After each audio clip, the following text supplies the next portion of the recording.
Hello, hello, hello. It's another glorious day, my tea sippers, and you know what time it is. I hope you have all of your comforts together because it's time to dish tea. And you're dishing tea, darlings, with Big Meat. Can't wait. It's time to dish tea with Big Meat. It's time to dish tea with Big Meat. It's time to dish tea with Big Meat. It's time to dish tea with Big Meat. Darling.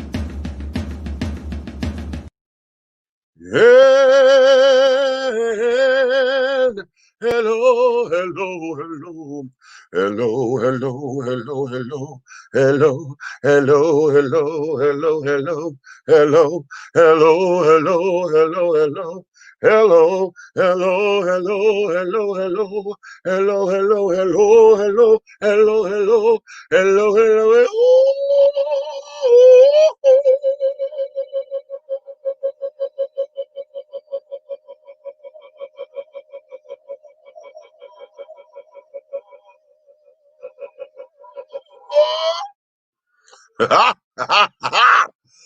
Woo! What's going on, babies? What's going on? What is going on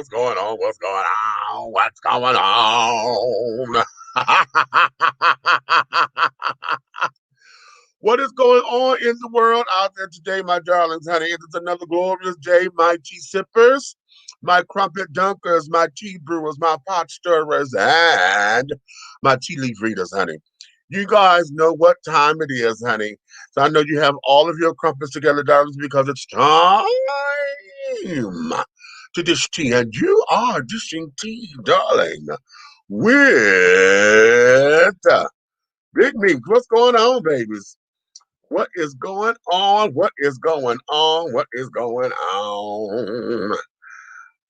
I am sitting up here trying to get a couple things together. And all of those things, so that we can have a couple things up in here to talk about. You know, today is I Said What I Said Sundays, right? Y'all with me today? Are y'all with me today? Are you with me today? Huh? Are y'all with me? Are you with me? Are you with me? Or are you with me? Are you with me? Okay, because I'm going to play something while I'm talking. Okay, I'm going to play this while I'm talking, baby. I'm going to play this while I'm talking. And let this just be the background, okay?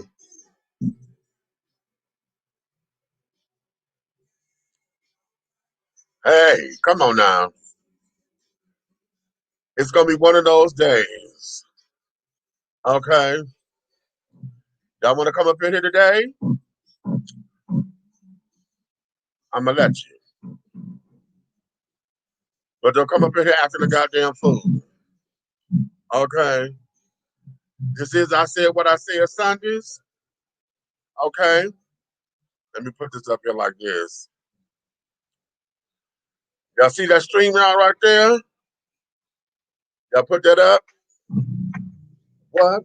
Said what I said, said what I said, said what I said, said what I said, said what I said, said what I said, yeah.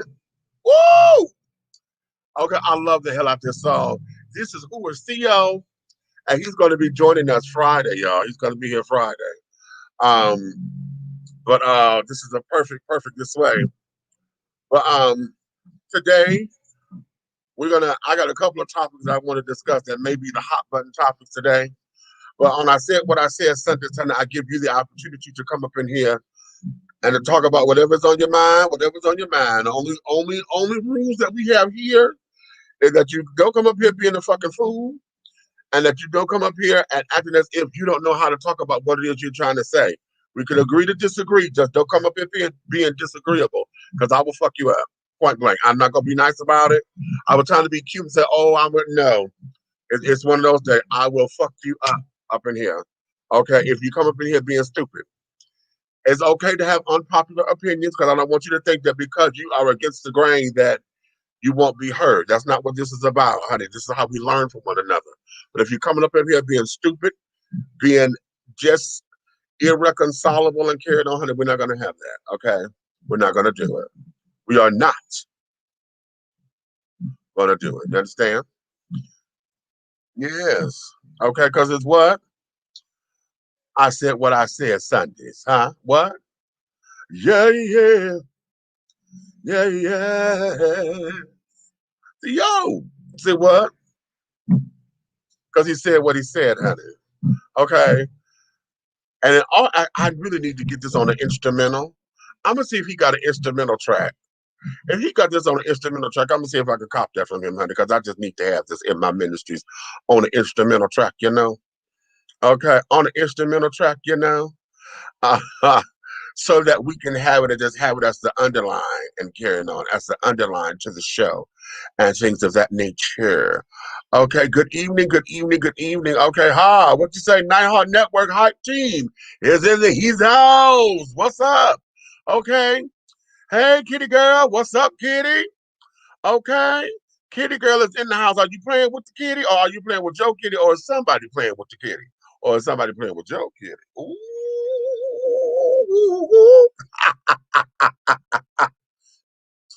Good evening, good evening, good evening, good evening.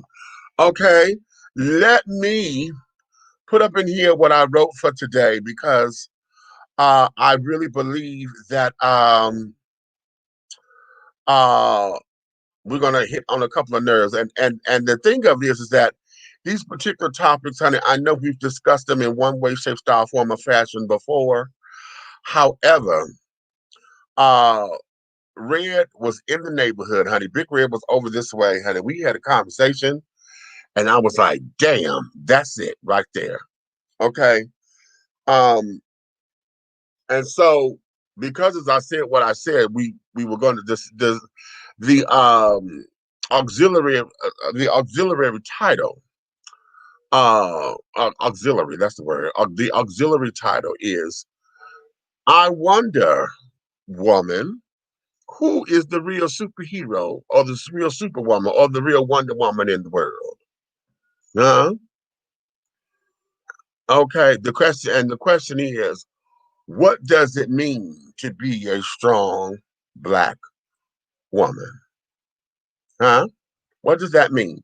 What does that mean to be a strong black woman? Okay. And I'm emphasizing that because oftentimes that there is what the fodder is right now. The whole catchphrase is, strong black women, strong black women, strong black women. And we're going to talk about that, but we're going to talk about strong black men as well, because strong black men, or the definition of it, doesn't seem to get the same amount of attention or time span or whatever when it comes down to talking about us as black people. Now, to all of my Caucasian folks out here, or my Latinos, or my Asians, or any other ethnicity that are watching us today, I'm not excluding you from this equation. Okay, I'm not excluding you. What I am, I'm talking specifically to us because you guys are not the ones out there holding this up as a banner and as a badge of honor. You know what I mean? Um, and if you are, it is not done to the degree to where it has become uh a price tag, or it has become fodder for the world, because now it's becoming politicized, because now everything that you turn on when we have black folks in the media, on the news or whatever, everything is always about who's a strong black such and such and so and so, right? So to all anybody else who are non-black, I'm not excluding you. In fact, I want you to put up in the comments what it is that goes on in your communities as well. Okay. If you want to come in and talk about it, you see what the banner is. As a matter of fact, what I'm going to do, I'm going to create a banner. I'm gonna make this and scroll this as a banner. So that way, you guys will have it and see what it's all about. So, okay, we're going to have that rolling around. So, if you want to come in, you're going to have to go and type that into your search engine and carry it on, and then follow the prompts at the bottom, and it'll bring you up in my queue. Now, if you come in and it says that it's full, don't worry. Just put over here in the comment section that you're trying to get in, but it's full, and then I'll take somebody out who may not be talking at the moment or whatever, and then we'll move on. And here's the other thing too. Let me do this because see, I know I'm a little lenient with time or whatever, and I love to give you guys enough time to figure out what it is you want to say, and et cetera, et cetera. But the thing of it is this: I got to put you guys on time restraints. Okay, if you're not part of the regular community that I pull from, i.e., my co-hosts or our affiliates, then I'm gonna end up letting you. I'm gonna cap you at some time, honey, because I want to make sure that we get everybody in so that we can have a little bit more cohesiveness with the show. Because I don't want anybody monopolizing, and then we have someone trying to come in or whatever the case may be. You know what I'm saying? So that there is that. So again, if you guys want to come in on the show, that's the StreamYard link to come in, and we'll put you in. All right. So let me read this, and I'm gonna bring you girls. I see you girls. I got Aunt Nikki, and I got your boy Derek, honey, with the Helena twist, honey. Okay. Show me your shimmy, girl. Show me your shimmy, girl. Ha! There we go. Okay. So yeah, I'm gonna reread this because I want y'all to get this, honey. Okay. I wonder, woman, who is the real superhero, the real superwoman, the real Wonder Woman in the world? What does it mean to be a strong Black woman? Okay. And then to piggyback off of that, here it is. We're coming up on our Black Herstory Month for 2021. What are you going to do for 2021 to make this celebration different? Who are some people who have never been talked about that you feel needs to be celebrated? Can we be inclusive and add the Black alphabet children to this celebration without any backlash? Okay. Can we add the Black alphabet children to this celebration without any backlash? Because y'all know oftentimes when it's Black History Month, honey, the children and the powers that be, particularly those who feel as though that our voices are already stifled. They feel as though they can control the narrative and carry on with what's going on. You know what I'm saying?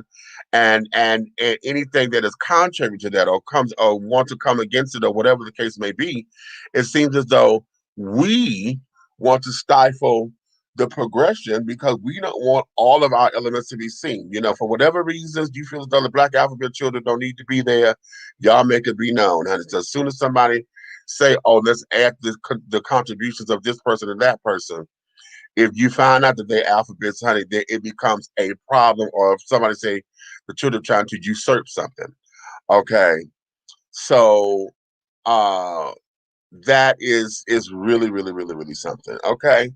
So having said all that, let me bring in the children, honey. Come on up in here. That's the Aunt Nick. Hey, honeys. Hey, honey. How you doing, girl? Hey. So okay. So what's going on, children? Talk to me, baby. I ain't doing nothing special. I'm 365 Black, like that McDonald's commercial. Okay. I'm celebrating our Blackness all year round. Well, I'm the other white meat. Shit. Okay. Since I'm not cook dark, well I'm done not with no light, pink. I'm the other white meat. I'm not dark skinned and I'm not light skinned, so I'm the other white meat. I How about cannot it? put you Okay. in. I would give you that, honey, because I tell folks that listen, I'm well done, no pink, honey. Add 5 more Hello. degrees. Okay, well done, no pink. Add 5 more degrees to that steak, honey. I like it pink, though. Don't get me wrong. I like it. I can't because I'm medium well. I'm medium well over this place. I like mine pink in all ways, shapes, and form, honey. See? Oh, you know what? That's what it is. Medium well, no pink, because well done is charred. So yeah. Yeah, I like medium well. It's like it's not pink, but it's not all the way damn near looking white in the inside. Right. That's us. Right. That's us. We're medium well. Mm-hmm. But see, I need 5 more degrees on that because I want all my meat cooked through. Because like with beef, medium well on beef, and they still put that pink in the middle. It just be a little bit. No, I don't know. You can't get me to eat no medium rare or anything. But medium well, I can eat. Right. Yeah. That's only because as I got older and my palate developed a little bit more. Right. I realized I'm like, I can't do medium well just because I can't look at that. Right. I can't look at that and then put it in my mouth. But Exactly. medium well, I can still eat and be okay with the flavor. Tastes way better to me than well done. Close your eyes and try to eat and see if it tastes different. No, man. I've done that. Look, nobody's raw meat. I don't want no raw meat in my mouth. Look, I've done it. I was like this. Look, I've done it. Look, Nick, I was like this. I am not with you. I am not with you. Okay, now listen. Here is where this is, and I got to get my tea. I got my tea already brewed. I just didn't cup it. I didn't cup it up or whatever. And I did me another blend today, honey. Yes. The Galab tea with some throat coat and carrying on. I added some. Did you ever try to put some of that French vanilla creamer in it, like I told you to, the honey and French vanilla creamer? I haven't got the creamer. Oh shit! You should. I haven't got the creamer, but Red did it. He did it with some damn caramel macchiato creamer. I got that too. It's good. But you do have a creamer. It's just not for coffee or tea. No, it's not. Exactly. It's protein rich, but it's not for coffee and tea. You're so nasty. Okay. But so I gotta get my tea. So I'm gonna pose it to y'all, and I'm gonna leave my mic up. I'm gonna pop out for a second so I can get my tea. But here's what this is. Red and I came through because he was getting his car done right over here, directly around the corner from the villa. So I'm like, okay. He come through and we were talking, and he was talking about his former neighbors and how they have the house across from him. They sold the house or whatever because they're now on the road. They now have embarked on a trucking business. Okay. And the husband got his CDL and the wife was with him, and they were doing it together. Now, while he has a CDL, she was studying for hers. Okay. Now she got through, she studied, she has her CDL. So now what they're doing, honey, they're on the road together. So their truck, they invested in their own truck. And now their truck don't have to stop running because he'll do one run, she'll do another run, and they alternate the run. Yes. And they're doing it together and building their dynasty. Teamwork make the dream work. Building their dynasty. I said, now that's how it's supposed to motherfucking be. I said, now. You ain't got to worry about what he doing while he on the road or what you doing while you on the road, because y'all doing it together. Okay. Doing it together. And then here's what this is. You holding him up, he's holding you up. I said that's a strong Black woman. Right. And then because they got a plan, of how they're gonna do it, they figured out within the next year's time or whatever, they will have money to buy their home cash, and get it together and get what they want. And then they looking at it like, okay, well, hell, we could do it like this: 1 year working, 1 year off, 1 year on, 1 year off. Yes. Okay, you see what I'm saying? And still have no wants, have no worries. Right, and enjoy our time off. Right. So I'm like, wow. And so we got to talk time about, the year is up, you probably getting that itch. Yeah, we need to get on back out the road. And see, and then the whole idea of holding him up and this, that, and that. I said, now that there is what being a strong Black woman is all about, because the dream was, it was the husband's dream because he had the CDL first. So she was like, well, wait a minute, let's make this work. And so they came with a plan and they did the damn thing. You see what I'm saying? And I said, wow, wait a minute, let's talk about that, about what it means to have strong relationships and being a strong Black woman. I said, because a lot of folks don't get it. They do not get it, and they don't understand it. And that's become a moniker now. Black women around this goddamn country, they always talk about how strong a Black woman they are. But do you really want to talk about strength? Can we really talk about strength? Let me play this clip first. I'm going to play this clip because this is going to set the tone for where the fuck I'm going. And y'all heard me talk about this before. However, I just want to play this goddamn clip.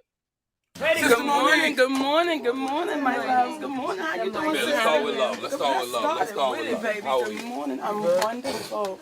I am wonderful. How you doing, Sister Angela? You good? It's all right to get on up and hold on to me. Good morning, sweetness. DJ Envy over there. Hi, my sweetness. I will get around to you, but it's crowded. All right. 1 hour later. Eddie, thank you so much, my sweet baby, for having us. Why you keep thinking them? Not me. You know what, brother? You're going to hear yourself a lot from me lately. You're going to hear yourself around the world because we have to explain brothers like you. We do. And when we watched that movie, Birth of a Nation, and we saw that man walk his wife into that master's house, we watched him walk his wife in. Then we watched him go back and get him. You're that brother. I thank y'all for your time, my babies. Thank you.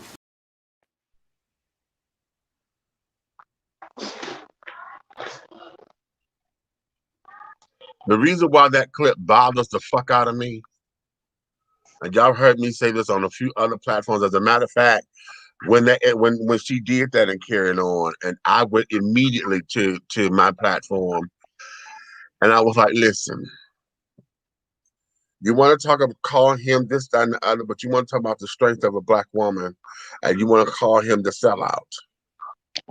But what you did not say in this particular clip was the scene before that, when the husband was fighting with him, or he was fit to get the shotgun, okay, and go kill Massa, and say, no, I'm not giving her to you.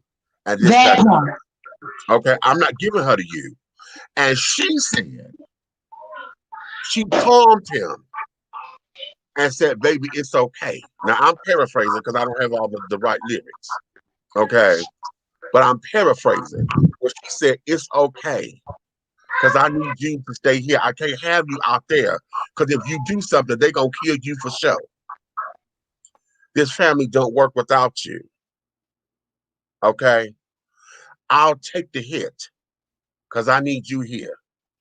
Okay? And that woman went there and allowed for them to do what they did to her. Okay? Now, what we did not take into consideration is the fact that that same black woman had to put herself together knowing that she had just been violated and touched by a man who ain't her husband. Okay? Number two, she had to then not let her husband sit down there and feel like he failed her. So she took on his burden and had to help build him and put his pieces back together while she putting her pieces together too. You understand? It's And because with being a strong black woman comes sacrifice. And then on top of it, still had to make sure that after all that was said and done, that they were going to be okay, because we didn't know if this man was going to impregnate her or what. You understand? And had to deal with that, because there were no abortions and stuff back in that time. If especially if black women got pregnant, honey, the only way she wasn't having that baby is if the baby was stillbirth. Okay? So we had to deal with all of that and still had to go out there in those fields and this, that, and the other. So every time when I look at that, or I reference that, I get heated, because you want to sell him out and talk about how he was this particular man here, but you didn't tell that whole fucking story. Okay? You didn't tell that goddamn story. And then on top of it, I don't even have to go back to slavery times. I like to go back to my grandmother. Because when my grandmother had to raise 7 children, when my grandfather passed, okay, her second husband, and she had 7 babies. Okay. Now the older ones were older and carried on, but she still had to take care of her household. And she still was cleaning homes and carrying on, and still had to make ends meet and this, that, and other the way that she did. Okay. In the midst of dealing with the fact that she was a widower again.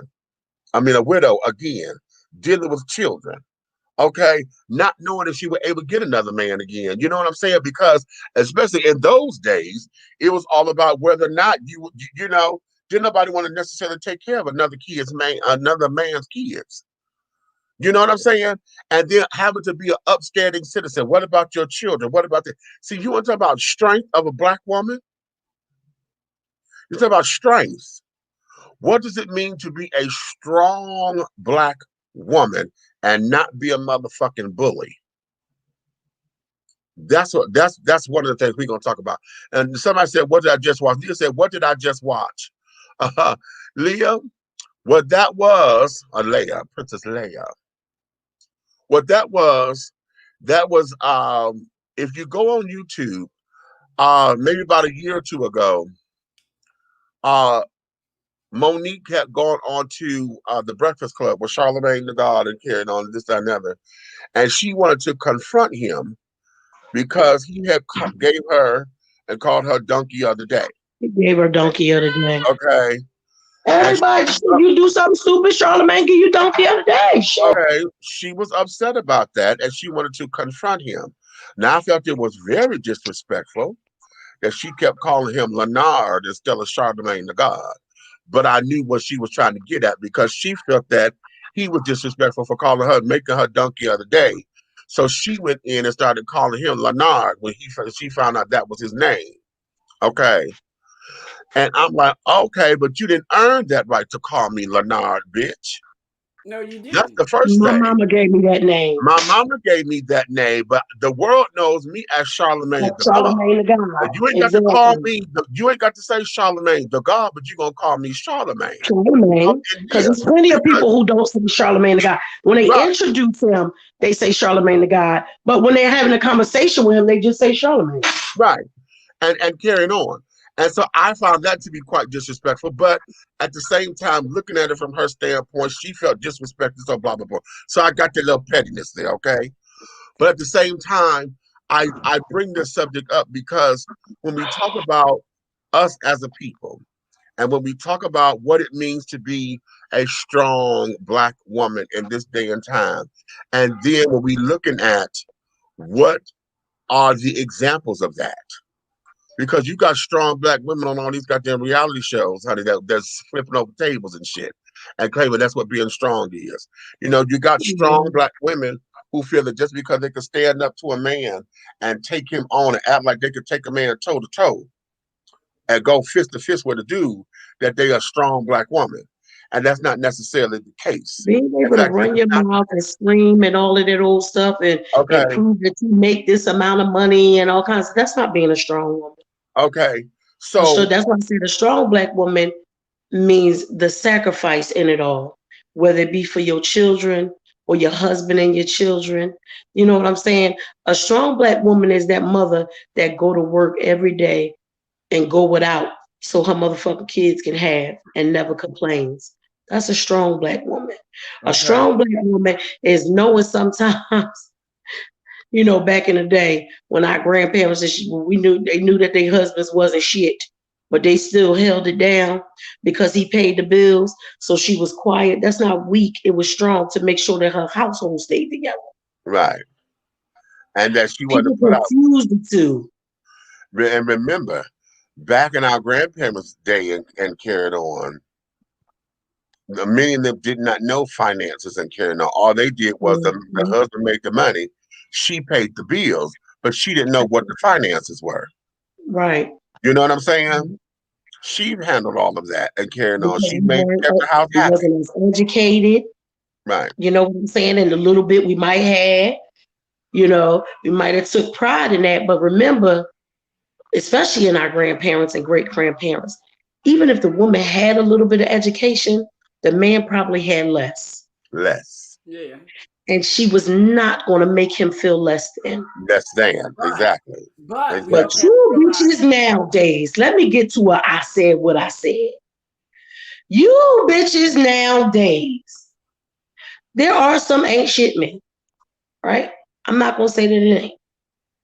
But I'm going to need for y'all to stop making it seem like everybody is like that. Or because he didn't get the opportunities that you had, or maybe he didn't even feel like he had those same opportunities, you're going to look down at him.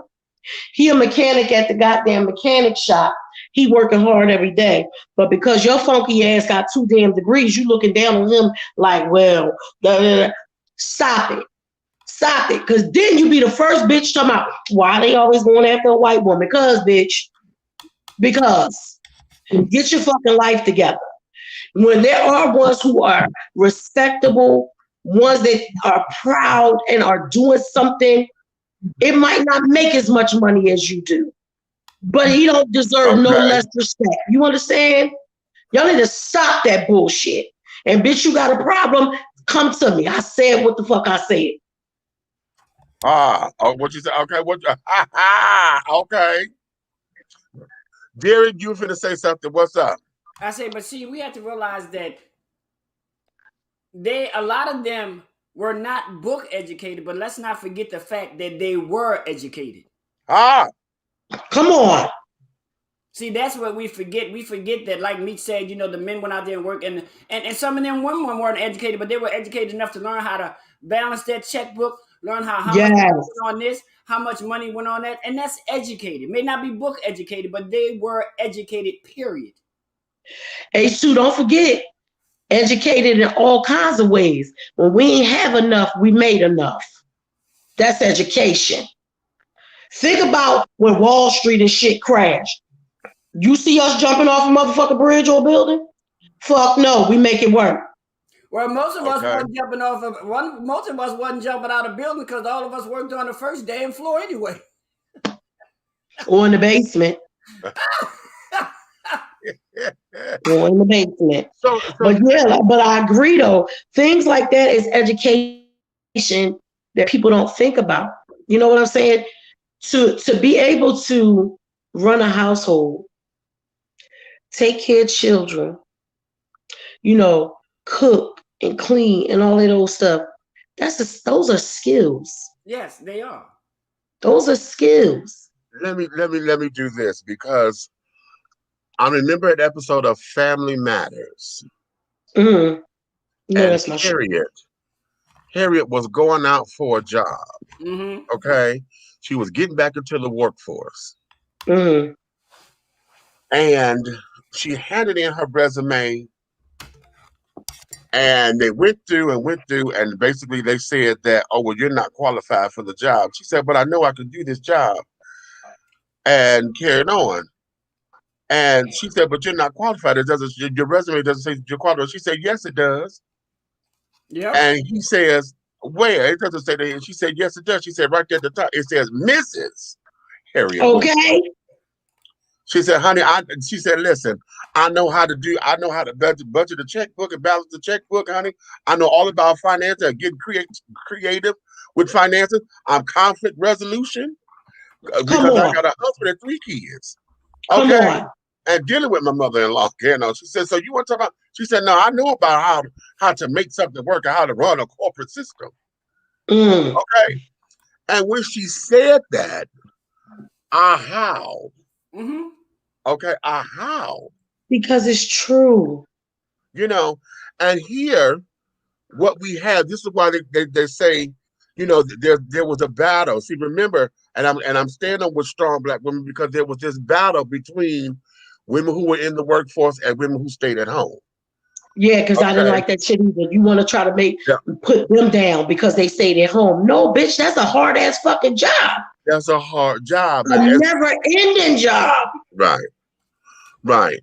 And all you saw were the perks of it because they get to be at home and because the television is on or whatever, and they don't have to worry about their kids while the kids in school. That's a lie because see, anytime that you have to deal with a household, especially when you have a husband, it may not be the same when you're single or whatever because the house, you're trying to set values for the children. So you keep the house clean so that the children know responsibilities to carry it on. But when you have a spouse, then the stakes are a little bit different because the whole idea is that the home is the castle. This here is where peace and tranquility must meet because you've been out there with that dog-eat-dog world. Okay? So when you come home, yes, you need to come home to where you can unwind. Yes, you need to come home to where, you know, I got your back because this part of it is already taken care of. Okay, I'm gonna tell y'all, being single, I got that lesson. One, I was at a temporary service. Okay, and they sent me to a car parts place. Ooh. And I think I told y'all this story before because it was one thing of being at the place because, Right. we at the plant, we at the Oh yeah, plant. yeah, yeah. And my job was to take the little donut things, put Oh them yeah, on you did the tell rack, us this. on the rack, take the big metal rack, the wrought iron rack, pick this damn heavy ass rack up, put it on the conveyor belt, or you hang it up so it could go through the thing and burn because they were turning black.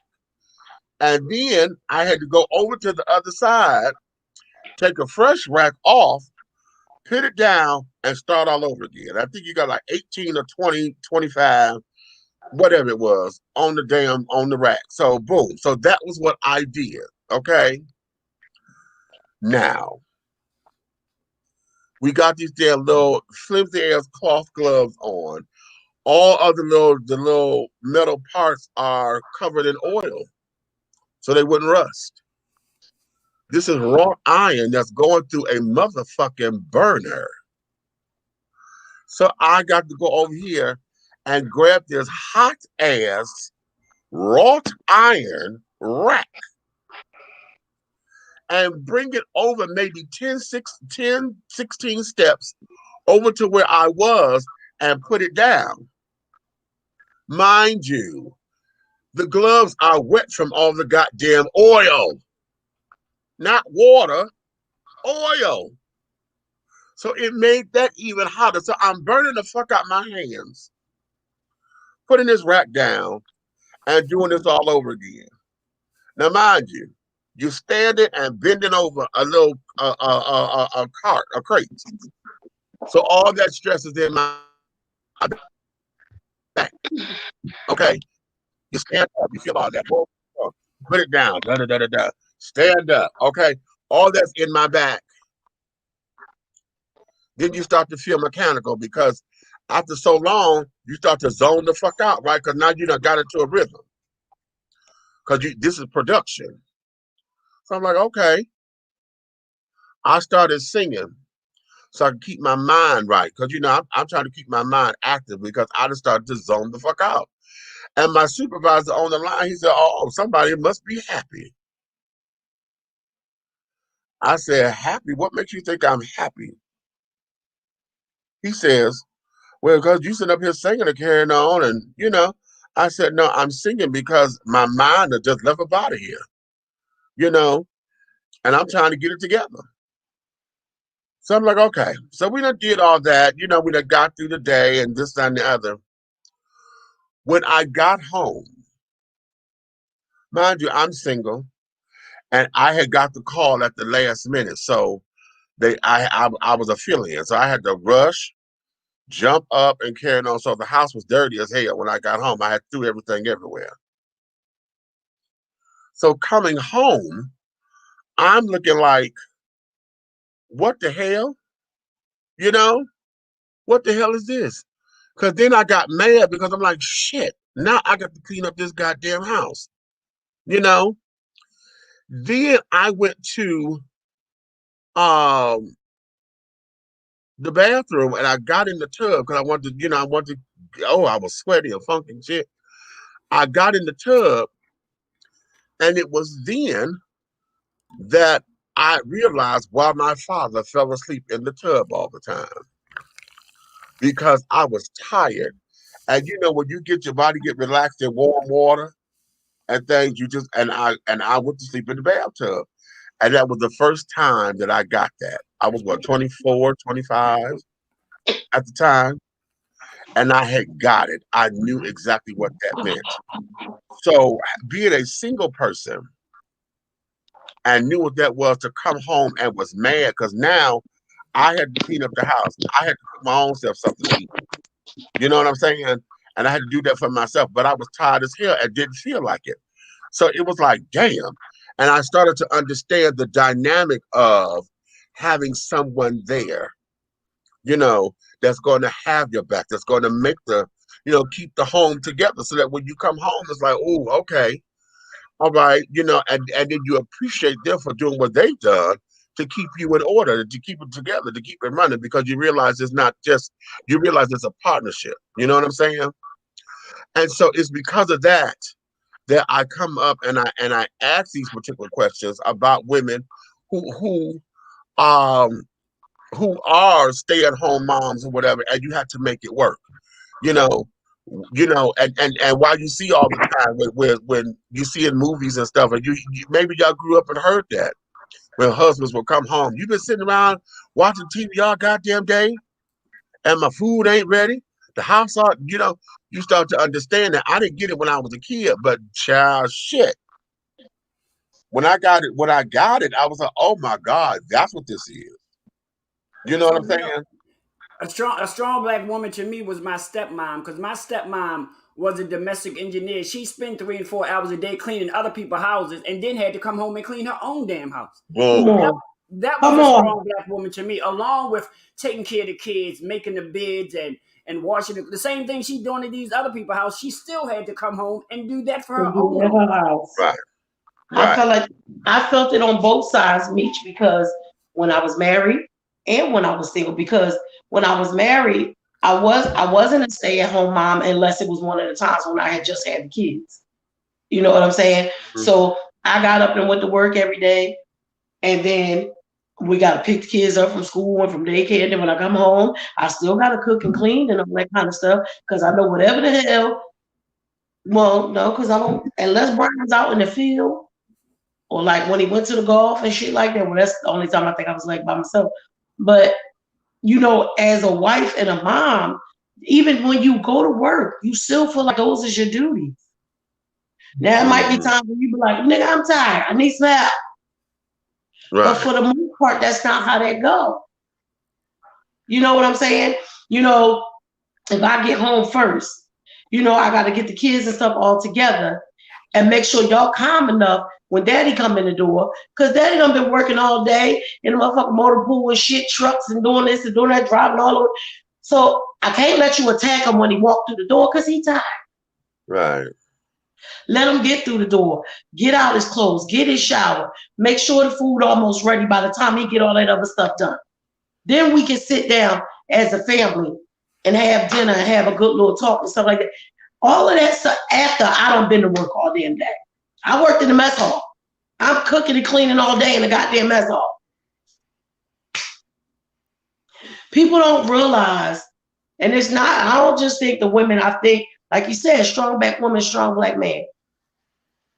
You know, what about that black man who's at work and know that he may not have the piece of paper that says he's qualified, but he got the work and life experience that say he qualified? Say it. Come on now. Come on, girl. Come on, girl. Really young, and I don't mean no disrespect to none of my Caucasian friends, but you get some little white guy that just came in, he graduated college, but he don't know nothing about this motherfucking job.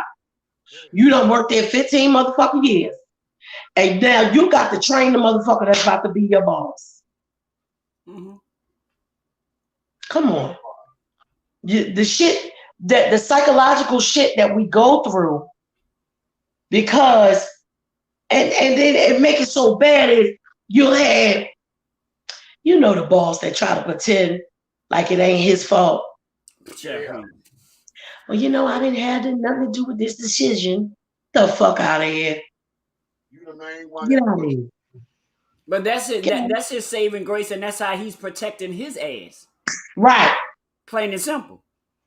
And this has been going on for years. I could remember me training people for jobs. And see, my thing is this. Sometimes, in my opinion, this is just my opinion, so y'all don't get it wrong. Sometimes book knowledge does not outweigh knowledge. It sure don't, because a lot of times you go to school and whatever you get your degree in, no matter how much they taught you, 9 times out of 10, even if it's in that field, that job is still gonna be shit that they ain't never taught you. Right. And only people who've been there and know this job will be able to teach it to you. Sure. I remember y'all one time at the one mental health place that I work for, because I work for like a temp agency, and then 2 other things at the same time, right? 2 other mental health agencies at the same time. And I was the only Black person in management. So I understood it when I got there. You know, I had 2 offices, one in each of the houses that I ran, and then the corporate office, right? I got it when I got there. They ain't got nobody Black. Okay, I see what this is. I ain't even gonna sweat it. Long as my houses is running the way they supposed to be running, I ain't gonna sweat it. Dig it. We had one guy who was Muslim, right? He would do 2 12-hour shifts on the weekends. Because they knew my background of being Muslim, you know, that was even before I started transitioning into my spirituality as opposed to religion. Right. Because you know that I'm Muslim. Now, you think that I'm going to tell this man he can't take the time out to make salah. The devil is a liar, and I'm not going to jail, and I'm not getting sued. This man told you he will not take his lunch breaks to be able to take 10 minutes every time it's time to make prayer. Mm-hmm. I'm not telling him because, first of all, that's against his constitutional rights to tell him he can't go pray. Right. And he was working there long before I took over these motherfucking houses. Why you asking me to do it? Well. Because he Black and I'm Black. I'm Muslim, he Muslim. Bitches, if you had a problem with it, why the fuck y'all ain't been saying something to him? That's what they got you for. Right. So, yeah. So you think because you want me as another Black woman to come in and try to tear this Black man down and take away the one little bit of right that he got. Uh-huh. Under what thing in any paperwork? Because I want to see it. Because the only thing he gonna get from me is that they tell you that, go to the EEOC.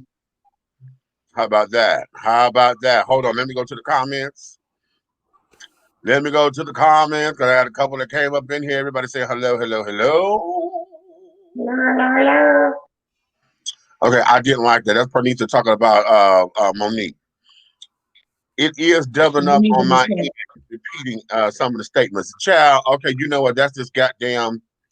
It's the signal, child. They do that all the time. I don't understand exactly. Her attitude was uncalled for. If they had a beef, it should have been settled in private between the 2 of them and not in public. Well, I guess she figured because he gave her donkey the other day. He gave her donkey the other day, so she felt like that was in public, so she was going to in public. Right. But when he gave her donkey the other day, she could have called her to the radio station. Well, I right, because Sydney wasn't there. He's usually there with her, but he was on the phone, honey. And this, that, and the other. Let me wait a minute. Hold on, because I said every time I do this, I'm supposed to do this when I introduce a new person. It was the part where she said you like to do stuff, and then you don't like it when it's done to you. Listen, I said what I said, as and always. I'm not changing on it. Okay. Okay. That's it. Mm-hmm. That's that. Having said that, honey, look who came up in here. But don't be coming in here with your selfish ass. With his selfish ass gonna come on my damn show earlier and then show this magnificent salad. Let me tell y'all something. And me, don't you laugh, because your selfish ass yesterday and that goddamn shit, the goddamn brunch yesterday. I'm glad to read both of y'all ass. It wasn't brunch, honey. What it was, they had a soft launch. And I had got the text to say that they were just starting to open. And so I said, oh, let me go. I was with Brandon. We were just leaving Phoenix and Dragon, the spiritual store. And we were like, okay, let's go check this little place out. They got a soft launch or whatever. The restaurant is owned by Neo and his wife, Crystal. Oh, is that it? Yeah, and Carly Red from Love and Hip Hop and Saints and Sinners. Yeah, they own that restaurant. And I just found out that it's going to be a 23-hour restaurant. Open 23 hours. That is what I heard. Yeah. Okay, so they did the soft launch. So Was that just the day it was going to be open until they open again? I think it was for the weekend. I'm not exactly sure. I was told it was they open now with a limited menu. Okay, And then we're supposed to be doing an official open ribbon cutting ceremony and all that. And yeah. Okay, I'll probably go down there tomorrow. I got to find out. Eric had this amazing looking salad, and I'm just because I would like to have cutting, so that we can capture that. And I know I have to be there anyway for College Park duties. Okay. But, yeah. Mm-hmm. As long as they don't do it on a day, well, y'all know. Look, I did not know my little our 3-month season break was over, so I'm back to leadership blend tomorrow. I am charging camera batteries and shit as we speak. I have gotten lazy. Oh, okay. Being able to do everything from home is just like even though I want to get out the house, it has made me feel like And then we went back, and then we finished up the season. And now it's time to go back for season 3. Okay. And understandable, and see that now that's a cute little subject. Being strong Black people, strong Black women. Okay, I'm a strong Black woman. Buck, I need to hear your thoughts on that. You ready about a strong Black woman, because I'm real big on telling a bitch she a bully. I'm real big on that. And the reason why I'm big on it is because oftentimes that moniker now is being used as a weapon. It is also being used to say, basically, it's an insult. When she says that to men, a lot of times it's implied as an insult. Let me put it that way. I was going to say, think about it, because the women that we consider to be really strong Black women ain't walking around saying I'm a strong Black woman. I was just about to say that. Because if you're strong, honey, your strength shows in your character. It doesn't show by your mouth. I can't never remember a time walking around talking about, because I'm a strong Black woman. What? Okay. That ain't where my powers lie. Right. Okay. And that's not necessarily my superpower, being a strong Black woman. Okay. That's not necessarily my superpower. Okay. Right. My superpower is being able to take and mold and shape some shit, because you done gave me the shit end of this shit. Mm-hmm. And I done stepped in and created a miracle. That's my superpower. Okay. Right. Buck, what's your thoughts? All right, here we go. Thank you as always, Meech, for the platform. Let me give you my thoughts, and I do have a subject off the board when we get there. All right. Okay, strong Black woman. I think I could best address that addressing people specifically in the network. If you're tuning in, this is for you, my strong Black women. Washana Clark is a strong Black woman. She's a strong Black woman because she not only is going to school, she is also a healthcare worker working a full-time job, as well as being a full-time parent to 2 children who are hers and 2 who are not her own, who are also people of a different shade. Okay. She deals with all that in addition to an ex-husband who is far from supportive and present husband that is not of her race. And she has to contend with all that on a daily basis. Strong Black woman. Let's talk about another person. You know who you are. I will leave you nameless, but strong Black woman. 6 children. Strong Black woman.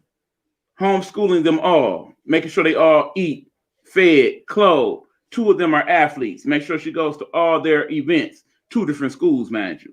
Okay. Strong Black woman. Come on. Working a full-time job at home as well during this pandemic. Strong Black woman. Definition. Okay. Dana Brown, strong Black woman.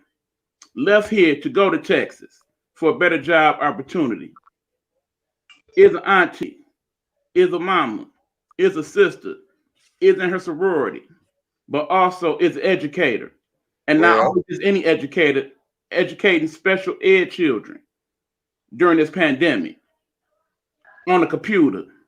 Any of y'all working with special ed children out there? How difficult that is. Come on now. So imagine a teacher that has 3 classes, 30-some odd people, dealing with all that in addition to everything I just said. Strong Black woman. Mm-hmm. And most importantly, people, there are parents out here, single parents, dealing during the pandemic, no job, multiple children, multiple schools. Oh. Okay. Oh. Still trying to contend without any of that support system. Barely getting their unemployment in. Having to go to the shelters to get food and what have you. Come on now. And still trying to make sure they kids who don't understand even half of what they understand about what's going on during this pandemic is still holding down their household and making sure when it all said and done in the morning, them and everybody in that household is still alive and well, mentally, physically, emotionally. Well, that is what a strong woman is. And well, now, all right. Well, what you say? Okay, come on, Derek. Now, I didn't say this early, but you guys know that I love this woman to death. My idea of one of the strongest black women that I ever had the opportunity to know anything about was the one and only Miss Barbara Jordan. She lived her life. She couldn't let nobody know that she was a damn lesbian. She worked for this country day in and day out. She sat on the panel to for impeaching Nixon. Strong black woman, educated, but you never once. And the only thing about that really bothered me was even in her being strong, she still could not be herself in public. Mm-hmm. And then she had to monitor when she was in private. That's what I'm saying. That's what I'm saying. So when she went through those balls and everything, she had to have a man on her shoulder. She couldn't have her wife on her shoulder. Right. Right. And carrying on and make sure, let's look at that. Look at that.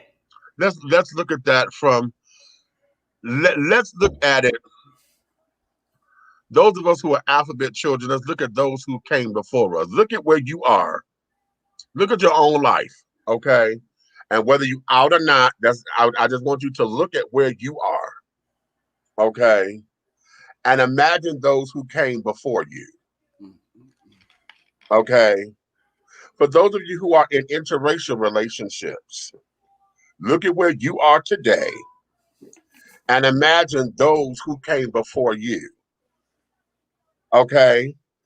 Husbands and black folks, let's look at that. Look at where you are today and look at the relationships that came before you. Because remember, it was illegal for us to get married. It was illegal.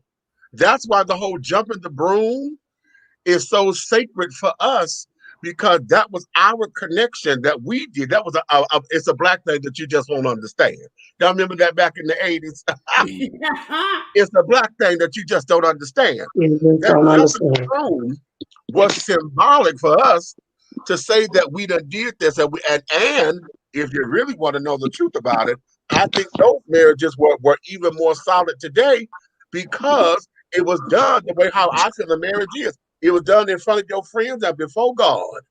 Right. They didn't have the paperwork and stuff now that, now they say a marriage is legal and this, that, and the other. But for those who got married and say we are committed, you did that. The whole idea of the ceremony was to let everybody know we're committed to this. This is my family and carrying on. And before God, I give my life for this. God. Exactly. So it's like that piece of paper, though. That's a lot of times too. I mean, I know it's important to some of us, but that person, them two people, the two older people, that been together forever and they never got married. They more married than a whole bunch of you motherfuckers. Exactly. Because of how it was done. And then now let's look at it from this particular perspective. I'm gonna get very carnal right now, because even with that piece of paper, a marriage ain't a marriage until it's consummated, honey. Come on. Okay, and if y'all don't know what the word consummation means, honey, you ain't married until you fuck. I was getting ready to say. Okay. Now see, listen, I was about to be nicer than them. I was gonna say go look it up. No. I said what I said. Okay. Okay. And the reason why we had to get raw about it, see, there are moments, See, this is why there are moments where you have to get raw in order for folks to get it. You know what I'm saying? Versus that whole salaciousness that everybody think that I'm just keeping it real. I'm telling the truth. No, because now you're being inappropriate and carried on. But I'm saying it that way because, and I'm putting the emphasis on it like that because I want to take y'all back to a spiritual teaching of Juanita Bynum's of No More Sheets, when she said, "You wonder how come you can't get married? Well, that's because you ain't never been single. Because you've been fucking everything that moved, child. Come on." So if you're doing this in the eyes of God or whatever, honey, all that sex you done had, how many husbands or how many wives or husbandettes or wifeys that you got? Think about that for a minute. Like I say, I just want you to look at your life and look at where you are today and imagine those that came before you. Okay? Imagine those that came before you. And imagine when we talk about being strong and being what this is. Now, for those of y'all who are closeted, let me go there. For those of y'all who are closeted. I'm in the closet. Okay. With your clothes, honey, you trying to pick an outfit, child. Okay. Which wig Helena want to wear? Okay. So when we're looking at it from that, you know, look at those. If you feel as though that you can't come out, you can't be open, you got to protect yourself because you feel you could lose any and everything and blah, blah, blah, blah, blah. Imagine those before you, okay, who had everything to lose because you got protections today. Whether you're people taking advantage of protections. They're so quick to say, "Oh, you need to do this and you need to do that." You don't know what they're going through inside. Exactly. And just because you was able to do it easier, right, doesn't mean that it's the same thing for somebody else. That's more of a strength to try to not be who you are. Right. You know what song you gotta be?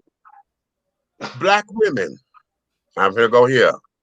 Those of y'all who got 18 kids and 16 baby daddies.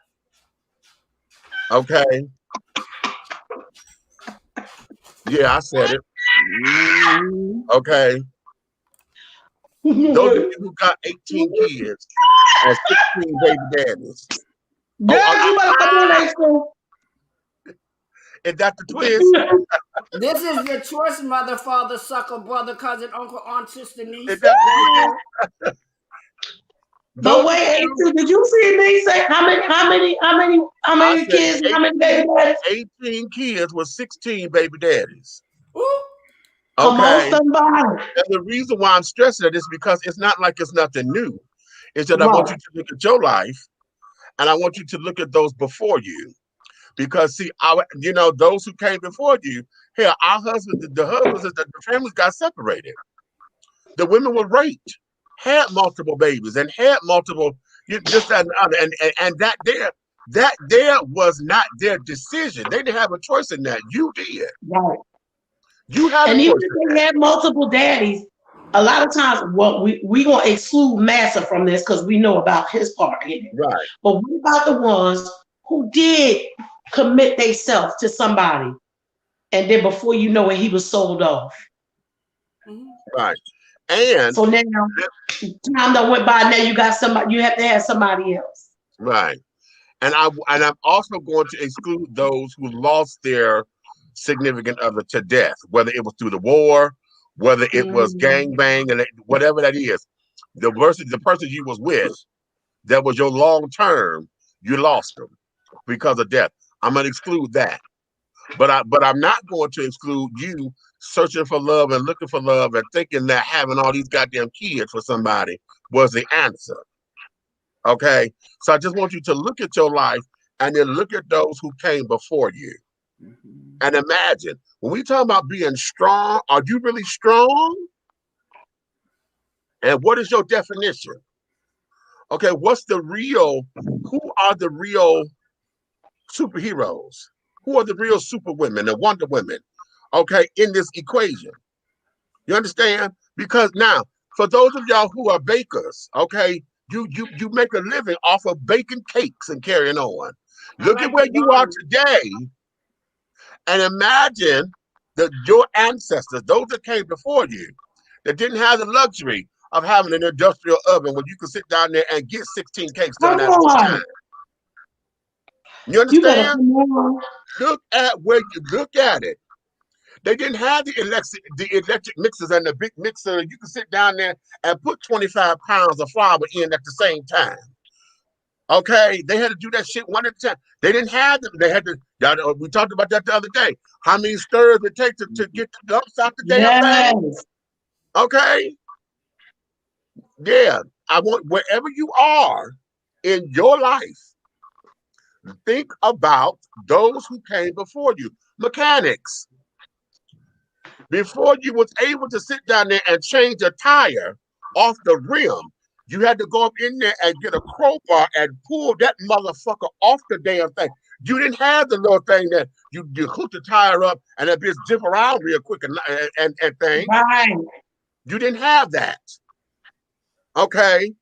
Imagine where you are today and think of those who came before you.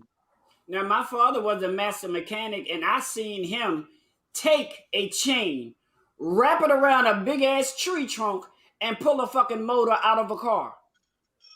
Come on now. Right. By himself. Right. Right. Because they had to hoist that bitch. Hello. Yeah, they had to hoist it. Okay? He had the nerve to say to me one day, he said, well, I don't understand you working with me, and every time I turn around, you washing your hands, and that's when I really knew I was gay. I was like, child, my hands are dirty. And he said, you gonna stop wasting my damn cream. I said, but my hands, he said, you don't wash them until you finish. I said, well, excuse the hell out of me. Baby, you know, I am the exact same way. I can't stand all that shit. Oh my God, that drives me crazy. All that drives me absolutely crazy. I already say, child, before COVID, I was always washing my motherfucking hands. I can't help it. I'm restaurant people. Enough said. Okay. Okay. So with that, this is why when we talk about strength and we're talking about what this means, okay, women, particularly Black women, we're talking about strong. You want to be so strong. Look at where you are today, and imagine those that came before you. Mm-hmm. Okay, imagine what life was for those who came before you. Okay, ladies, we got Spanx and stuff now. Now imagine life before Spanx. When they had to tie up them goddamn. Okay, imagine what life was, and they sitting up there. H2, didn't I just ask you about a corset? Okay, let's think about that. I just asked H2 about a corset the other day. Okay, let's think about that. Okay, wait a minute. Let me go here. Let me go here, since y'all want to have everything see-through and shit. Okay, y'all don't know nothing about a slip or a half a slip, do you? No. Okay. Child, when I was younger, you leave out that motherfucking house with a skirt or a dress on without a slip on. My grandmother snitch your ass down that motherfucking block. Baby. And it does not be hanging if it's a half a slip. Pull it up. And the thing that people realize that a slip was required, and back then y'all weren't wearing see-through shit, and a slip was still required. And a slip was required. And a slip was still required. That's right. That's right. That's right. Okay. So let's look at that, and let's pay attention, because see, when we talk about real strengths, okay, are we going to define it? Because y'all could get caught up in it. Let me play devil's advocate for a second. Okay. I don't miss this at all. Not one bit, not one single bit. Say it again, Amy. She said, oh, hell no. I don't miss slips, honey.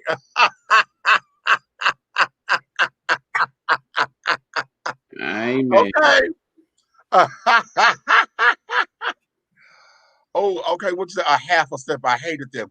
You know what? I kind of hated half steps too, because I felt if you don't wash them right, the elastic always give out, so you end up walking out of them, and then it becomes, a faux pas. You walking down the street, bitch, and your slip done fell. Now walked out your slip.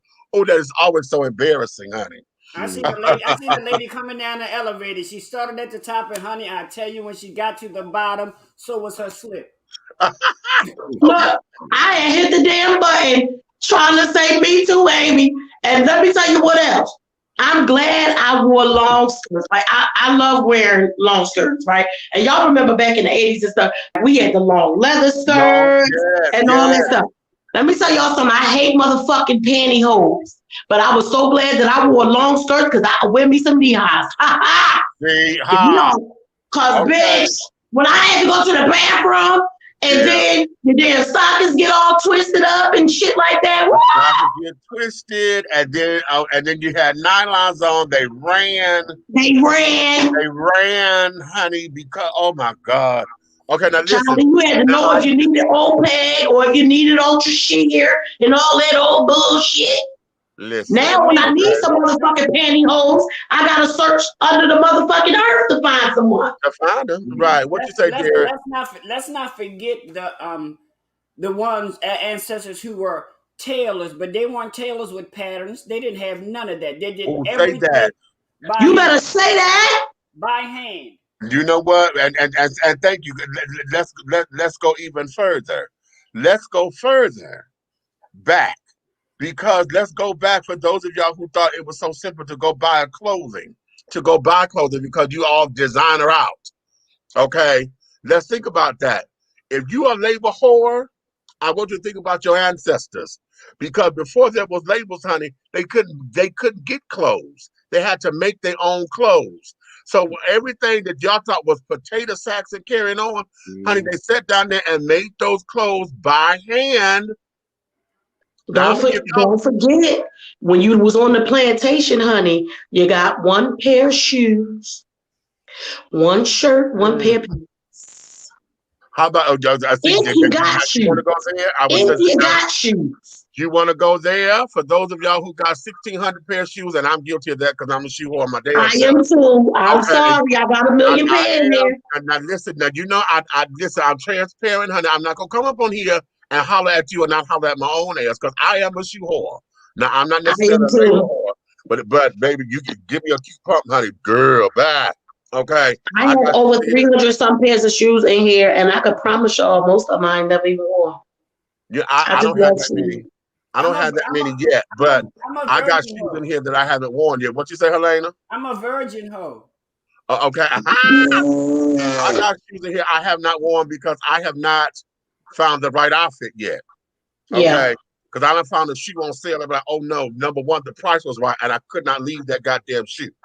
Okay. Number two, the shoe was bumping. That was a hot ass pump, baby. I was like, oh, this pump cannot stay here. Okay. Right.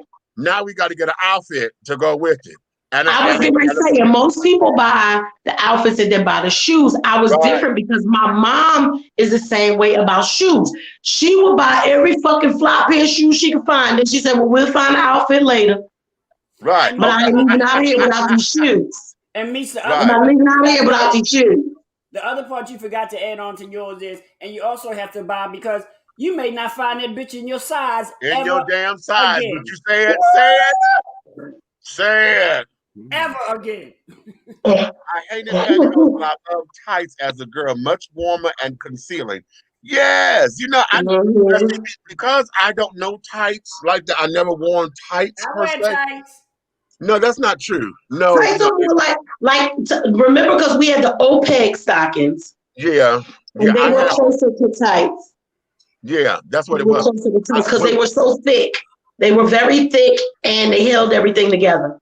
Right. When I was in high school, that's when I started wearing pantyhose on my own because we would do a Julius Caesar, and so we had to wear the tights or whatever, and we had the OPEC tights. Okay. And I remember having the purple ones. Go ahead, finish, because I got to tell you something about that. Go ahead. I had the purple ones, honey, and I had always been in love with stockings because my mother, when she would wear her, I was always rub her legs. I love her. I used to feel her legs and carrying on. I was always in love with that feel.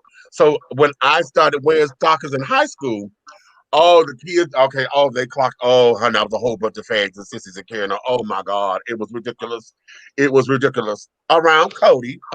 Okay.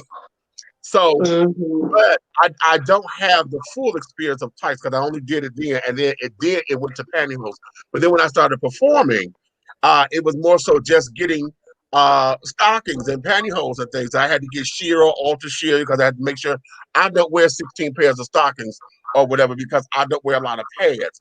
But then I had to learn and taught my girlfriends, honey, listen, stop wearing all them damn pairs of pantyhose to cover up them damn pads. All you need are the top parts.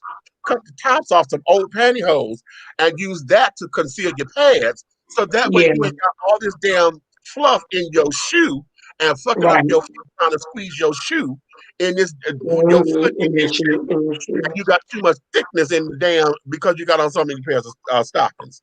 Well, wait, So Meech. This will make me think about when you said when you was doing the performance, right? I remember when the kids was in high school. You know, my kids went to drama, like a very good drama program. My kids and my nephew. So my okay. nephew, Midsummer Night's Dream. Ooh. My nephew is Tibble, and my son is the priest. Right? Okay. Timmy said, I'm not putting on no daggone tight stockings. I don't care what y'all call it. My robe go to the floor. I'm coming out in my tube socks. I said, and I mean, they had like their productions were amazing, like for it to be high school, because they performed them at St. Joe's University. Okay. So the sets were amazing. The costumes were amazing. I mean, they all look beautiful because at the time, Cole wasn't in it yet, but Keisha was a fairy in the Midsummer Night's Dream, my poor baby. But Timmy said, the hell with what the fuck you say, I'm not putting them tights on. This robe goes to the floor, I'm wearing socks. I said, this boy. How about that? I had to wear stockings in high school every day. Okay. My aunt made my clothes. Okay. Yeah, I know. Yeah, Chrissy, I know. Go ahead. Wait a minute. Go ahead. But okay. Let me say these things and then let me do what I need to do. Okay. To address the subject, what it means to be a hero, a superhero. Let me define it. A hero is a person who is admired or idolized for courage, outstanding achievements, or noble qualities. Now, I forget what movie it was I saw recently, but it was one of the characters said something to the effect, "Oh, so this is what counts for a hero nowadays." And that kind of struck me because, like I said, this pandemic is teaching us so many things about so many people in terms of who is who and what is what. So to be a superhero, which is basically a uber or more powerful version thereof of a hero, there are people that exist that walk this earth who are superheroes. But as you know, one of my shows growing up was not superhero. It was called Super Friends. So in my life, I like to consider myself a super friend. But in the end, let me not put out there for what I'm saying. Let me ask my friends. Would you consider me a super friend? Not the super friend. Come on now. Wait a minute, you done changed the trajectory of this. Come on now. Yeah, so I would like to think that the people that I'm on the panel with consider me a super friend. You're a super friend to me. You're a super friend. I'm a super friend too. Okay, now let me go here with it. I'm a super friend because I strive to be a super friend. Let me give you my example. Today, this will be the sixth platform that I've been on. Why, you ask? Because I was trying to support my friends.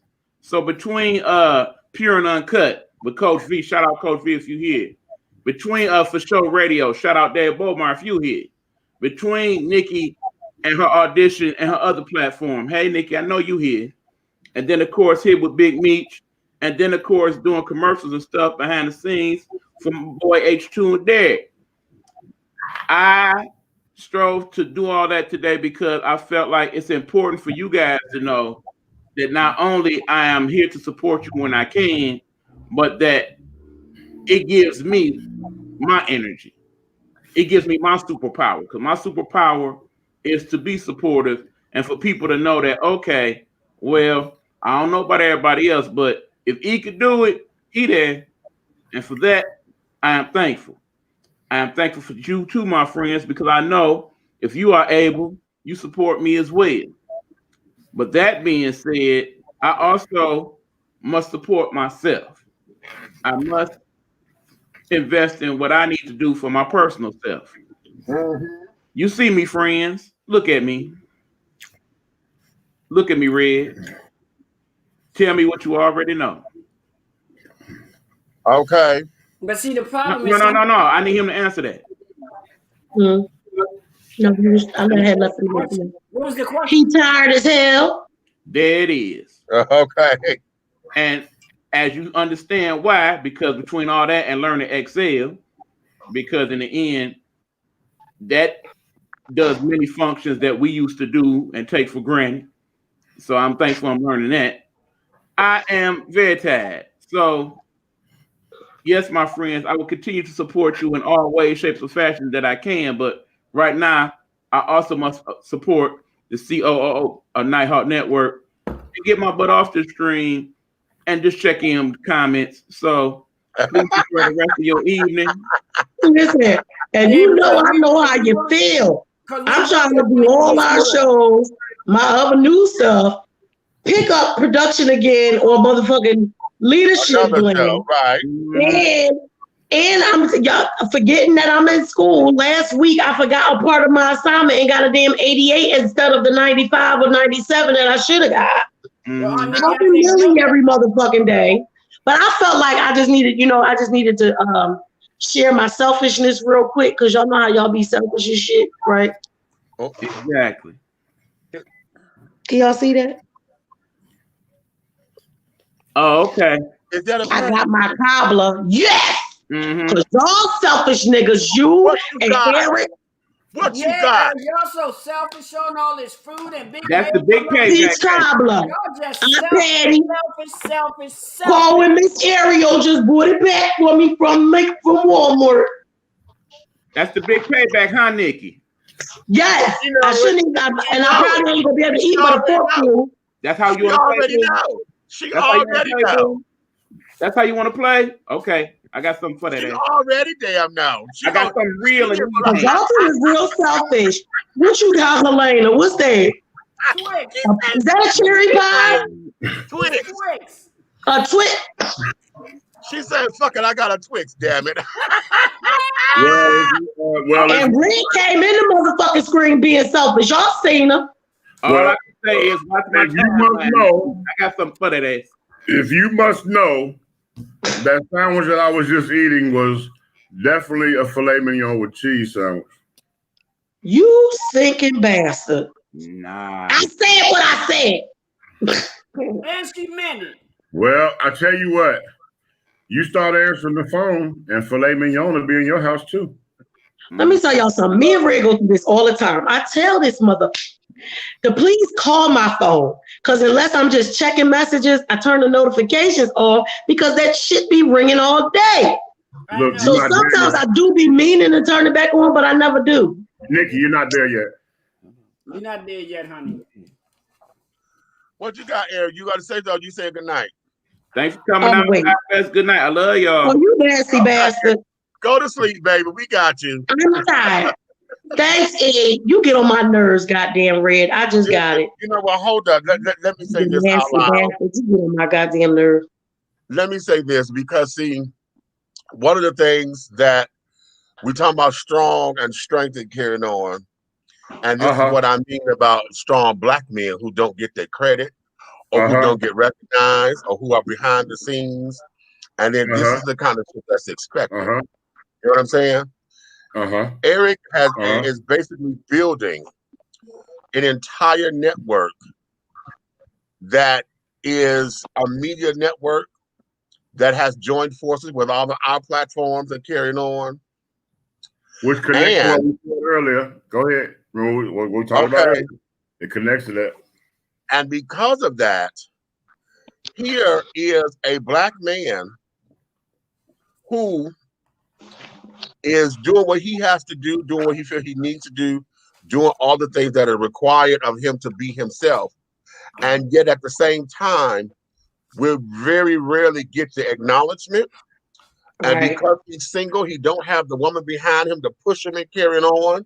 You know what I'm saying? Or just make him a meal when it's time. And then here, we're in an industry that's predominantly male ran, but black men are not at the helm to create. Okay, you know what I'm saying? Now we got the Tylers, we got the Spike Lees, but all the other children have fallen off. Remember what we had when what's the name had passed on? John Singleton, he done passed on. We had Maddie Rich, and we had all the other children, honey.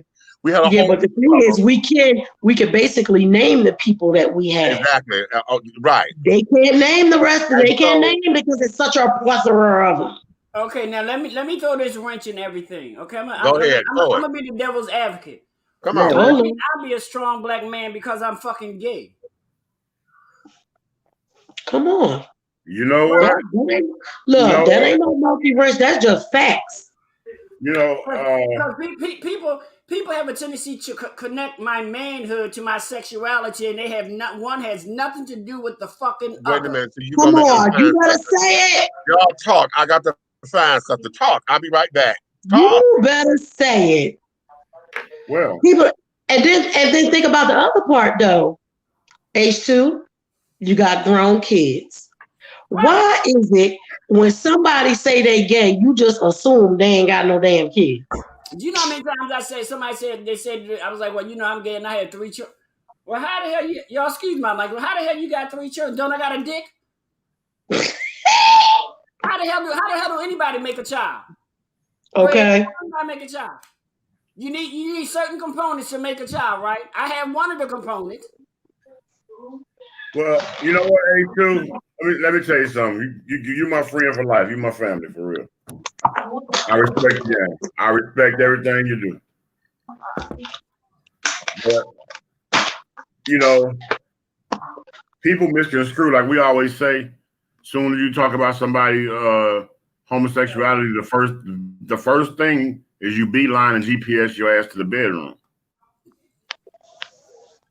You don't think about their career goals, their acknowledgments, the accolades, achievements that they have done, things that they have done in their communities or societies that doggone made changes.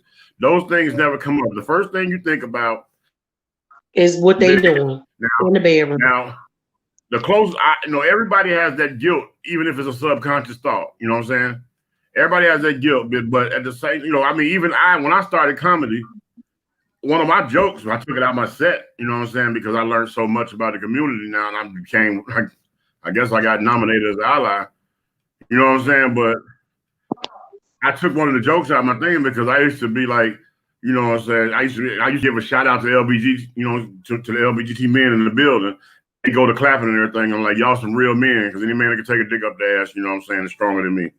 You know what I'm saying? I used to say that. Well, it's true.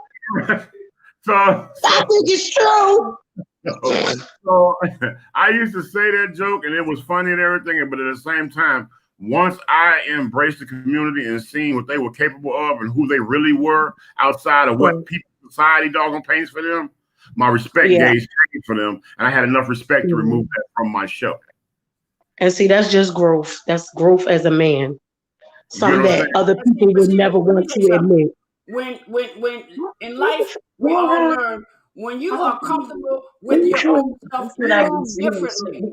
You move differently when you're comfortable with you. Yeah.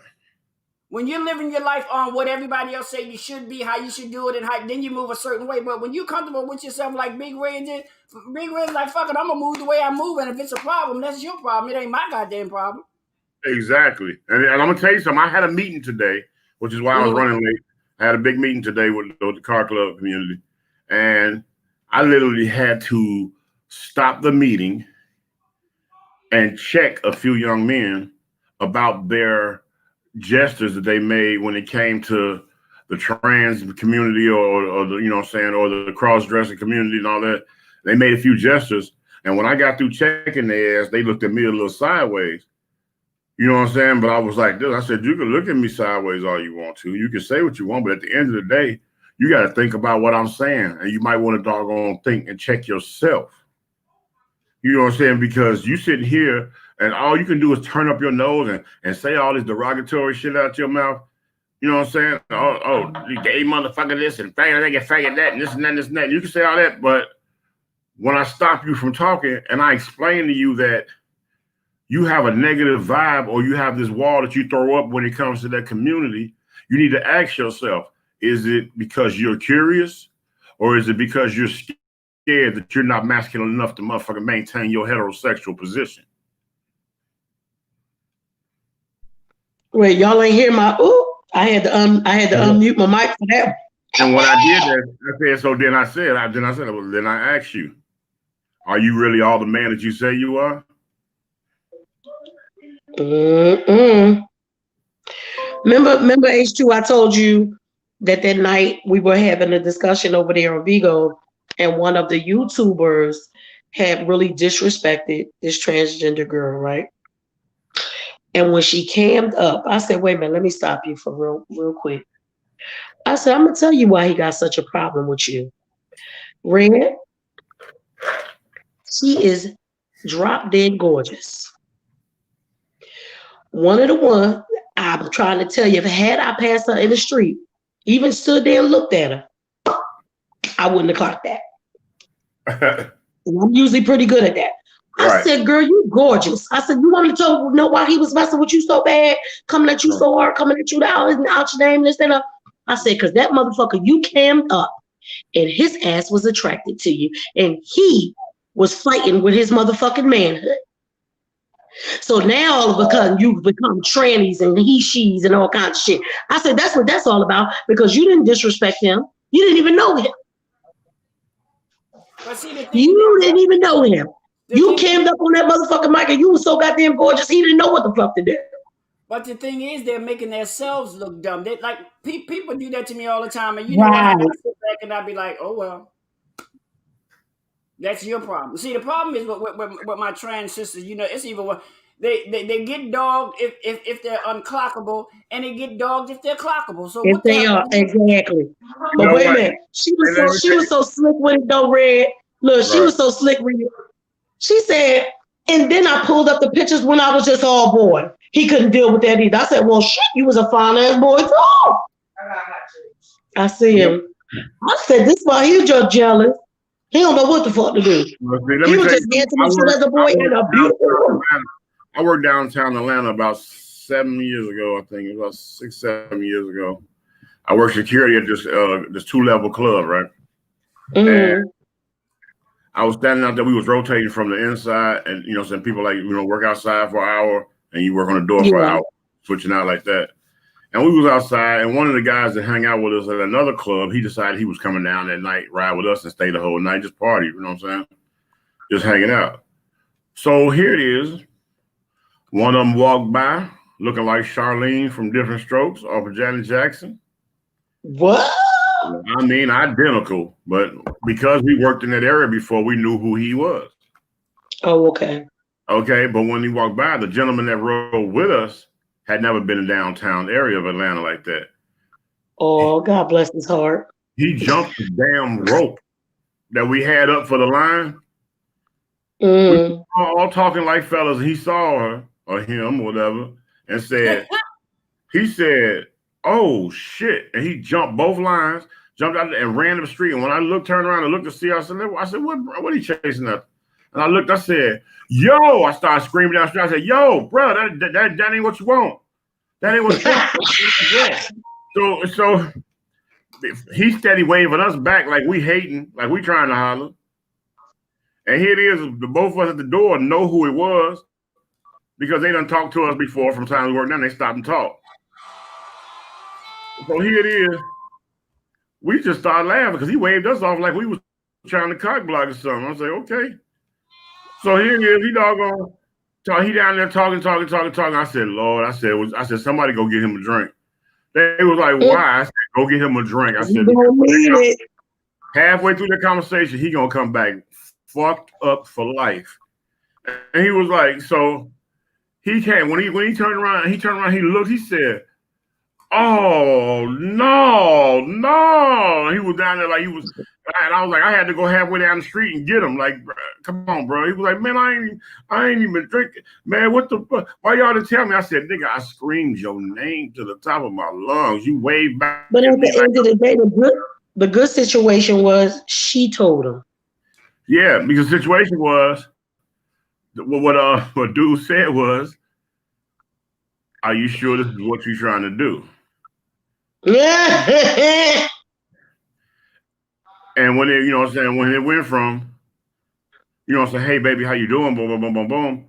And he was like, fine, I'm doing fine. And he's like, what can I, you know, say what's up? And he started trying to deep voice. She went to the deep voice. He did that Tyler Perry flip on his ass and said, yeah. What exactly are you trying to do? Right. Fuck this whole. But you know what? I love it when they're able to be upfront and honest. And then it's like, but then you still have to come to the realization of when is it the debate about if a transgender person should tell somebody that they're just meeting. Because if you ain't planning on fucking that night, do I really have to tell you? Okay, Nick, I'm glad you said that, Nick. Now, I'm not saying I'm on either side of it. I actually am in the middle because sometimes I think it's true. No, Nikki, I'm gonna tell you. This is what I got to say about that because I'm glad you even brought that up. I feel like on the trans side of it, you shouldn't accept anything from a heterosexual man without letting them know. Without letting them know. Don't accept no drinks, no foods, no doggone walks in the park, no conversation without letting them know. Because if you do that right there, it keeps the playing field honest. Right. That's true. Because I know I heard some of our trans sisters talk about like why if I'm not gonna be with you or anything like that, why should I have to disclose it? So for me, I'm in the middle. I don't have to live it, so I don't know how it would feel. I'm like you, but I'm like you. I'm like you. If they feel like it's like this, I'm like this. Okay, I can understand someone saying, "Well, I'm not gonna sleep with this motherfucker or whatever." But I also understand times are so hard. Don't sit here and motherfucker run this man pockets, let him pop in motherfucking. Yeah, now I don't believe in that. Here's where it is. Hold on, because I'm gonna say this. I'm gonna say this, and I feel it, and I agree with it, but I'm agree with it to a point, because just like with biological females, if she turns down a dude's advances and carrying on, and he becomes persistent and want to force a drink and want to do this, that, and the other, okay, and then y'all seen that at the club, or we'll just give her a drink, or and she'll say, "No, I'm good," but yeah, he wants to buy her a drink or told about to do whatever she have and just put it on my tab and this, that, and the other. I ain't said nothing about who I am. Okay, I'm not trying to go home with you. I'm not trying to do it. Biological females do this constantly. I'm not trying to go home with you.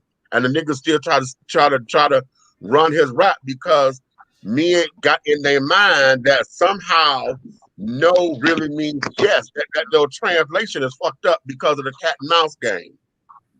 Right. With trans girls, I do agree that you know what his intentions are. When you know that his intentions are to take it to another level, then you have to let them know so that this doesn't affect you negatively. But at the same time, because I want to say that's the thing that I be worried about. I don't want nothing to happen to him. That's me. That's what I was going to say, Nikki. I feel like it's safer for the trans person to be upfront before accepting anything. Or you know what I'm saying? When you see, even you know what I'm saying, you don't have to accept the drink. You know what I'm saying? I got a friend right now that lives his whole life as a woman. He stays over in Gwinnett County. Okay. And he does. That's the one I told you to lay some hair. He do woman's hair. You know what I'm saying? Okay. Now with him, I feel like okay, we the type that will do this right here. Play the I'm not interested role, like you say, straight woman will. You know what I'm saying? And, if the guy's steady sending drinks, this is what he does. Because I watched him do it. Because I had to fill in for a bartender one night, and I had to catch on real quick because I didn't know what the fuck he was telling me. And he was like, He was like, Red, split the bill. Fuck the drink. I don't want to drink. And I kept saying, what the fuck you mean? So, and then I thought about it. I said, oh, okay. So I go down there, I slide you a motherfucking goddamn drink, right? Or freshen up your drink. So I can give you a splash of any motherfucking thing. He feel like he bought you a drink. And if the drink was $10, we got that at the end of the thing. I put 5 towards your bill and 5 in my pocket. Okay. We never sold nothing, never sold nothing. Okay.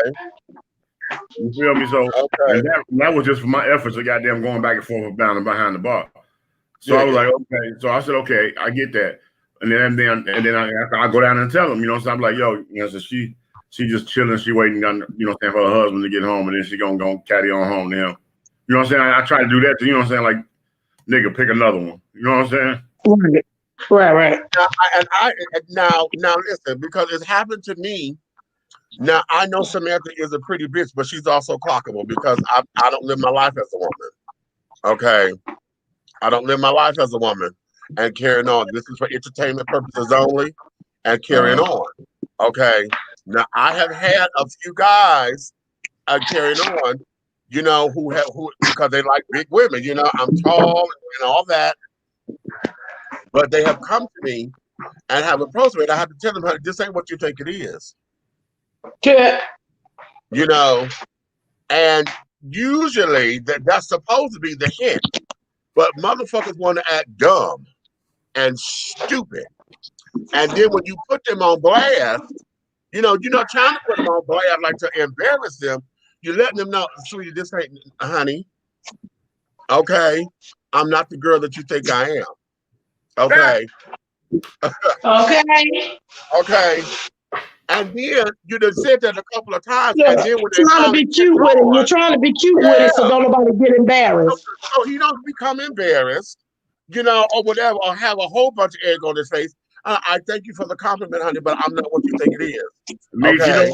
You know, I had I witnessed a conversation. I had to diffuse a situation because, you know, I used to bounce in the club. Yeah. I had to diffuse a situation where the person was graciously saying the same thing you're saying, that same statement. You know what I'm saying? This is not what you think it is, you know what I'm saying? But I appreciate the gesture, you know what I'm saying? I'm flattered. You know what I'm saying? It was nice to meet you. And that was it. You know what I'm saying? I'm trying to be, you know what I'm saying, whatever. And kept saying it, and he kept being aggressive. Persistent, right. Okay, he was persistent and aggressive. Okay, so I kind of overheard the situation. So like, I'm the type of person when I'm working like that, I'll go stand near where I can hear. Right. You know what I'm saying? So I'm standing there and I'm listening. And he's like, oh, baby, I could do this for you. Looking at it. And he's like, nah, no, you can't do that for me. I can do all that for myself. You know what I'm saying? You know what I'm saying? But right. Okay, she be real fish. So, okay, be a fish. Right. Okay. So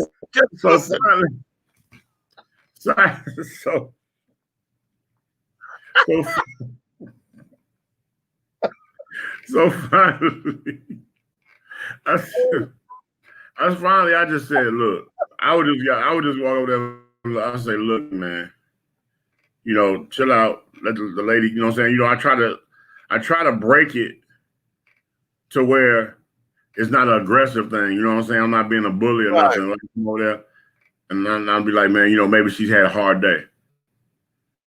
You know what I'm saying? I'm steady talking she to make you not get embarrassed if anybody else is listening to this. Right. Because what's going to happen is the minute that doggone nigga take your hand and put up his skirt. Once the mic drop, honey, yeah. Then you go, yeah, then it's going to become an issue. Okay. Exactly. You know what I'm saying? Then you're going to want to fight. Right. And that's the part that I have. That's the part that I have with all of this old bullshit, because see, again, talking about what is strong and carrying on, see, when it comes down to the issue of the LGBT and the alphabet children, you know, it is always deemed that there is the weaker side of everything. Okay. And now see, in dealing with the emotional fortitude. Derek, you paying attention, right? I sure am. Okay, I want you to pay attention to this because the clarity of this, because I know Meech is finna eat this alive when I say this. What? Okay. The hairdresser I was talking about, her name is Paisha. Okay. Okay. Me knowing who Paisha is, who Paisha, what Paisha driver's license say. Right. Me knowing who Paisha grandmama and cousins and aunts is. Right. I still have an issue. Like, you know, like when me and you, we see each other, like just give a pound, motherfucker, you know what I'm saying? A hug, got that whatever, my dog, whatever. Okay, cool. Right. But Paisha always thought I was so cool because I didn't judge. You know what I'm saying? So every now and then, Paisha will see me if I'm working somewhere. She come to the club, she come up to the door, and she'd be like, "Oh, Big Red," and she'd throw her arms out like a female do. But I step to the side and be like, "What's up?" Right.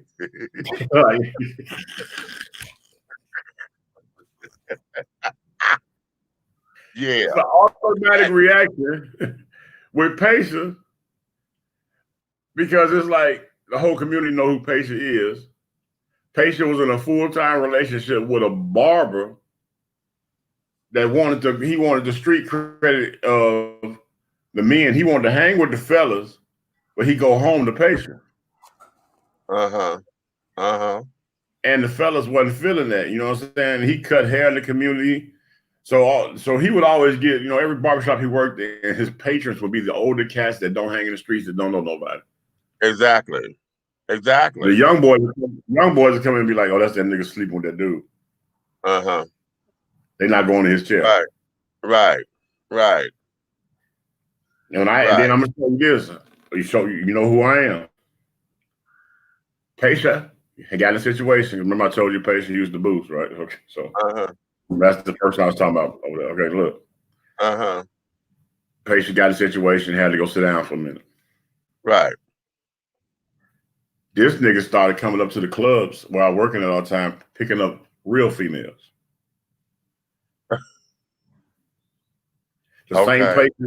Same places that you come in with Paisha and love on Paisha and date Paisha and buy food and drinks and on the dance floor with Paisha and go home because y'all live together.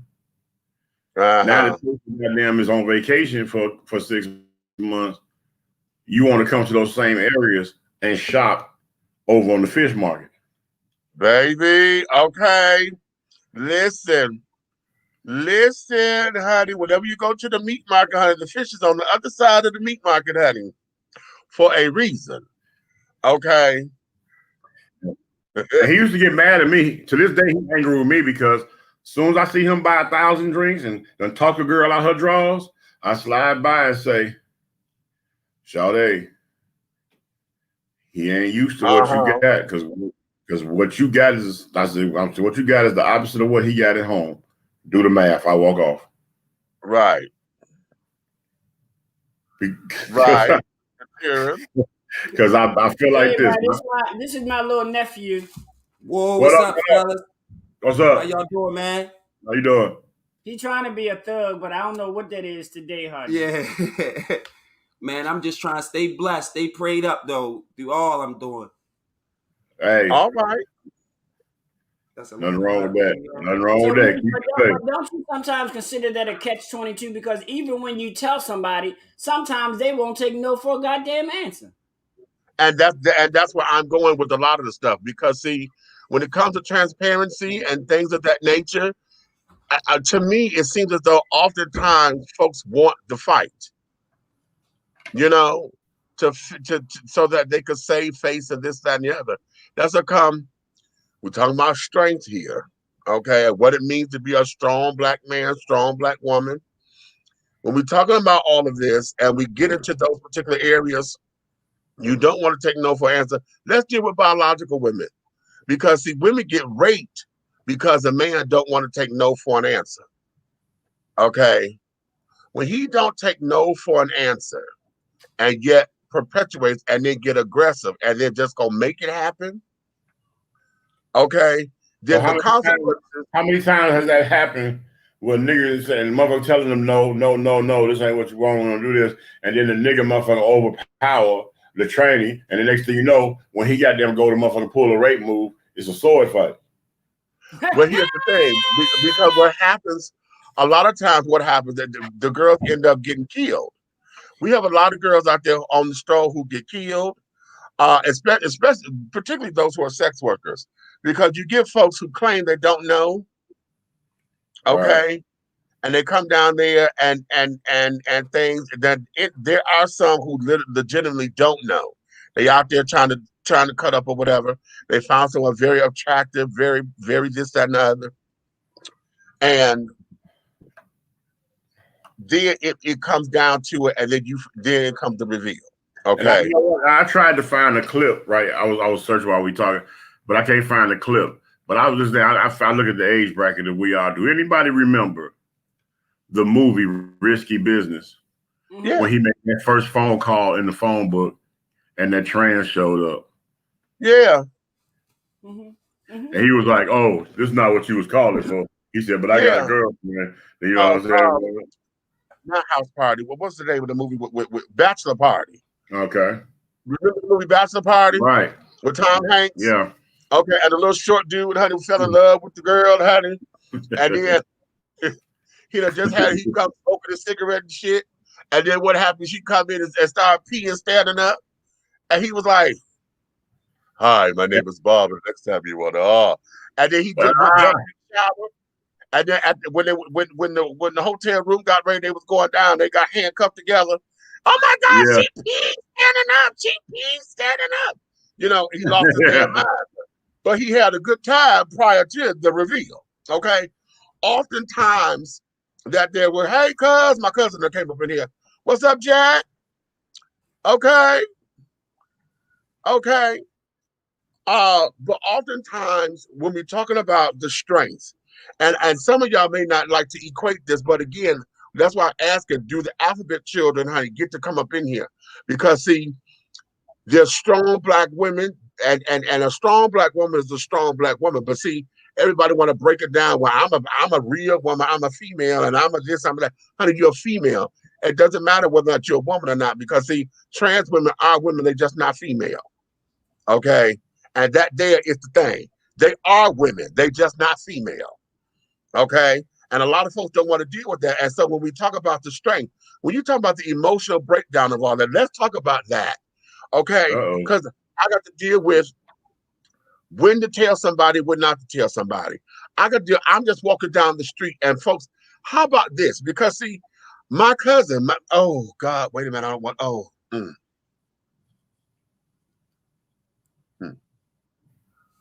My cousin, fabulous. Okay. Y'all seen the pictures that I posted up on my wall. My cousin was motherfucking gorgeous. Okay. Just walking down the street caused problems. And we're minding our own business. And this is when she's not trying to be glamorous. Okay. Just walking down the goddamn street. Okay. So when folks come up want to hit, okay, and this, that, and the third, it's like, oh, it ain't for me to tell her T or whatever, but you know, and I've seen her say, "No, I'm okay, I'm good. This your man right here. Well, here, you know, I'm in pink and purple, honey. So shit, that ain't no. I'm not. I'm in pink and purple, bitch. So, so that ain't the T. But this your man? know, right. So because of that, you know, they be wanting to holler. I watched them. You know, they said at that time we were still giving out phone numbers and stuff. Write it down on a piece of paper and handed it. Okay. Keep so that pen.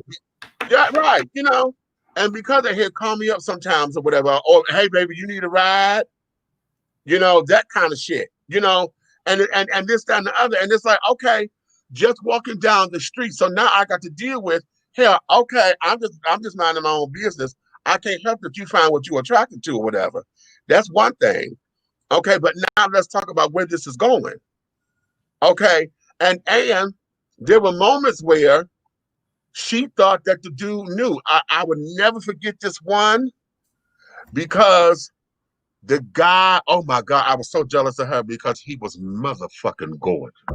Oh, gorgeous, darling, gorgeous. When I tell you gorgeous, okay, I'm talking in that Shamar Moore, Morris Chestnut. Oh, okay. Okay.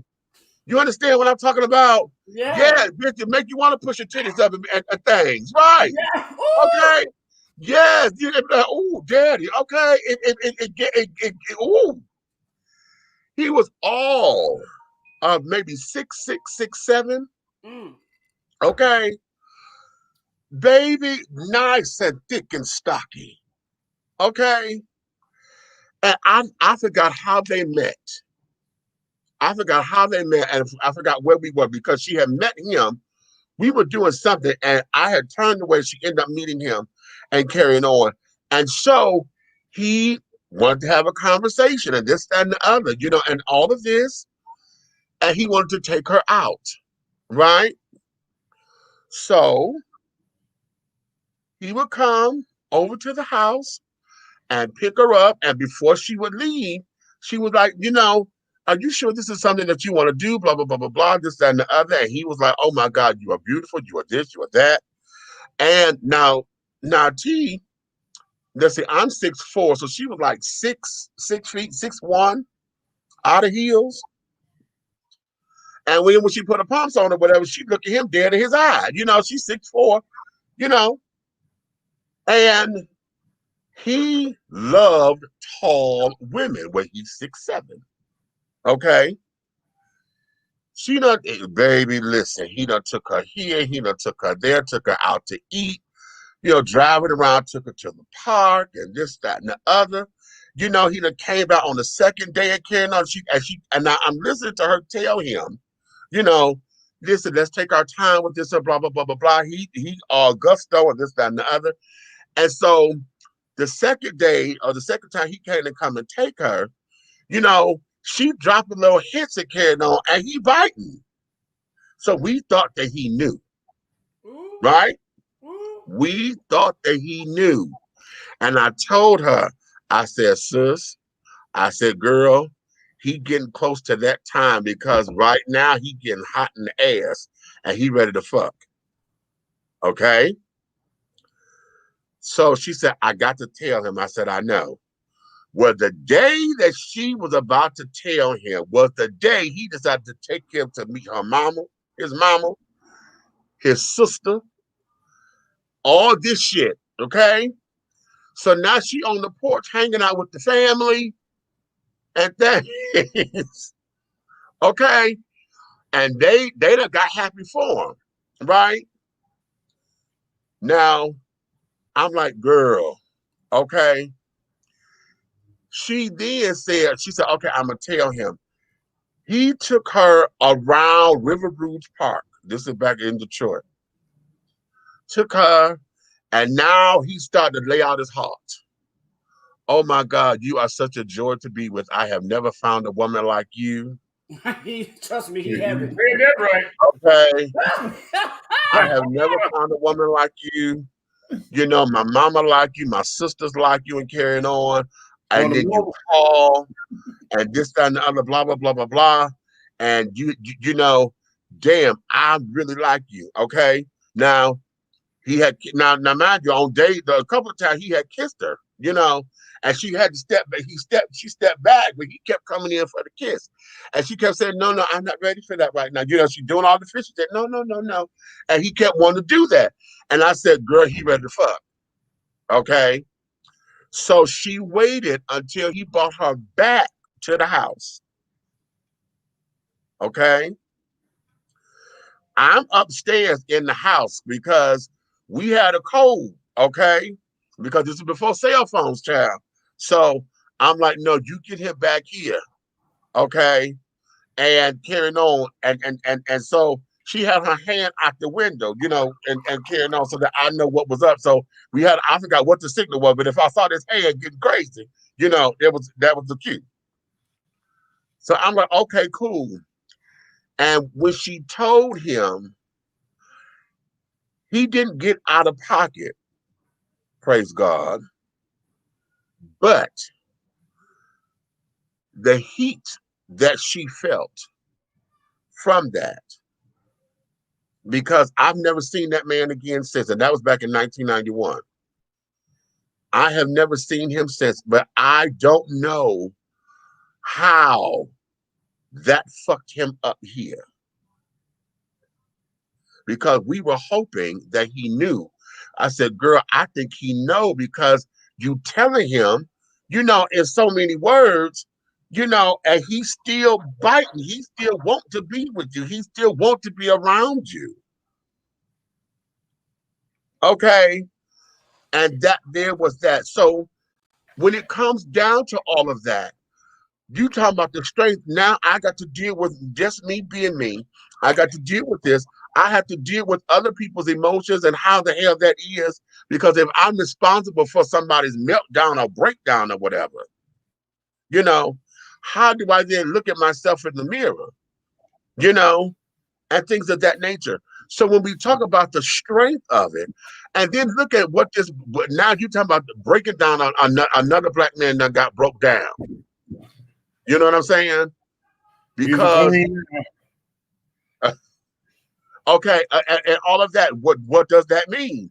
Does this mean I'm gay? Does this mean this? Does this mean? And that's the part that psychologically destroys the masculinity in a man. Yes.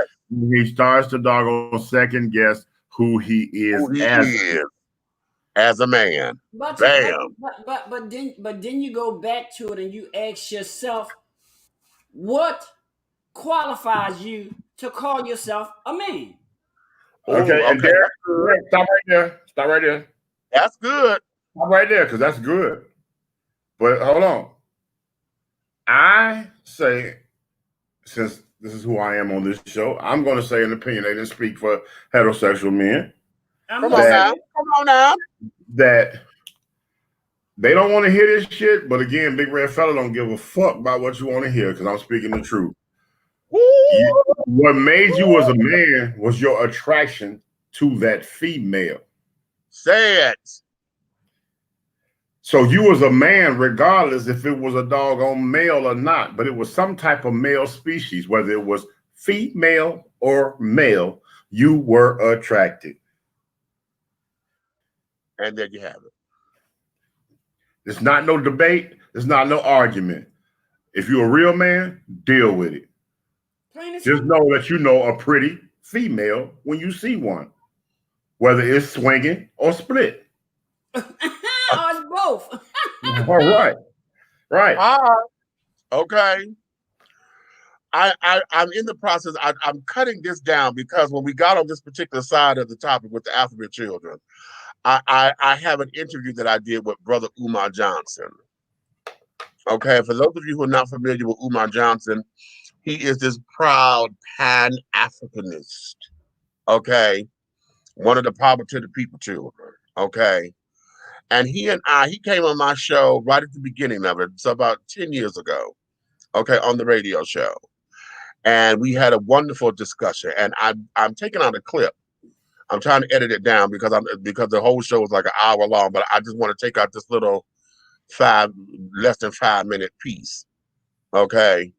Because I want to play this for y'all because it got a little bit that way. Okay. And yeah. So wait a minute. I don't want y'all to get ahead of me. So let me edit this down. But what I am going to do, hold on, wait a minute, let me look at the comments. Okay, what we got up in here? Oh, Eric had his little you can always find my wonderful Nighthawk Network partners on YouTube at Big Me's Aunt Nikki. Okay, okay, see there, such a promoter. I love him, honey. Okay, thank you in advance, darling. Okay. Oh yeah, before I forget, great job today, Aunt Nikki. I know you got the job because when you are just yourself, you shine bright in a room full of stars. Continue to show your truths and the rest will take care of you. Okay. Nikki said I had to drop down to get ready for tomorrow, y'all. Yeah, okay. Drop down. What you doing when you're dropping down? When you watch out now. Okay. Body, yada, yada, yada, yada, yada. Body, yada, yada. Okay, Tracer came up in here. Now, Trace. What up, PJ? Okay, now listen. Now you hear what we are in this, honey. Because this is what I said Sundays. And you know where I'm going with this. Okay, cuz what you say, true. Okay, right. Okay. What you say? Oh, him. Okay. So, Okay, let's do this. I'm gonna take a commercial break. So while the commercial is doing, I'm gonna make sure I got the right clip. And then when we come back, we're gonna get into this. And what is going on here? What? Yeah, I know sometimes I wonder. Before you go to that commercial, you remember you was naming all those movies. Let's not forget how it turned out in Hangover when the guys went to the. Yes. Now that was a good one right there. Okay. Yes. At Bangkok. Okay. He was banging somebody cock and didn't even know it. Okay. I'm not with y'all. You understand? I will not. Okay, I will not. Let's go here, child. We'll be right back in a minute.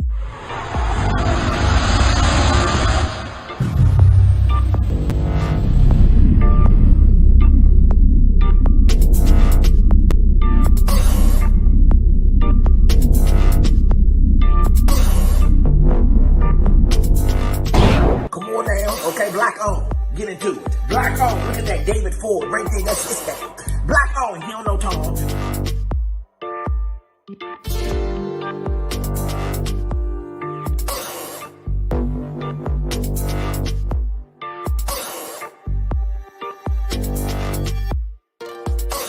Look at that David Ford. That's his thing. He don't know Tom. Yeah.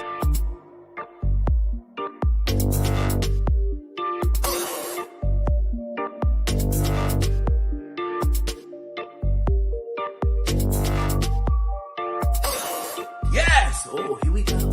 Oh, I can't see the demons. I can't see the demons, but I can see the light. We are creating black luxury across this country.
Have you tried Big Rob popcorn? It's a wonderful anytime snack that everyone will love. Available in 3 flavors. Grown and Sexy, which is the perfect mix of cheddar, cheese, and caramel. Sugar Shack, a fruitful flavored mix of watermelon and apple. So delicious and good.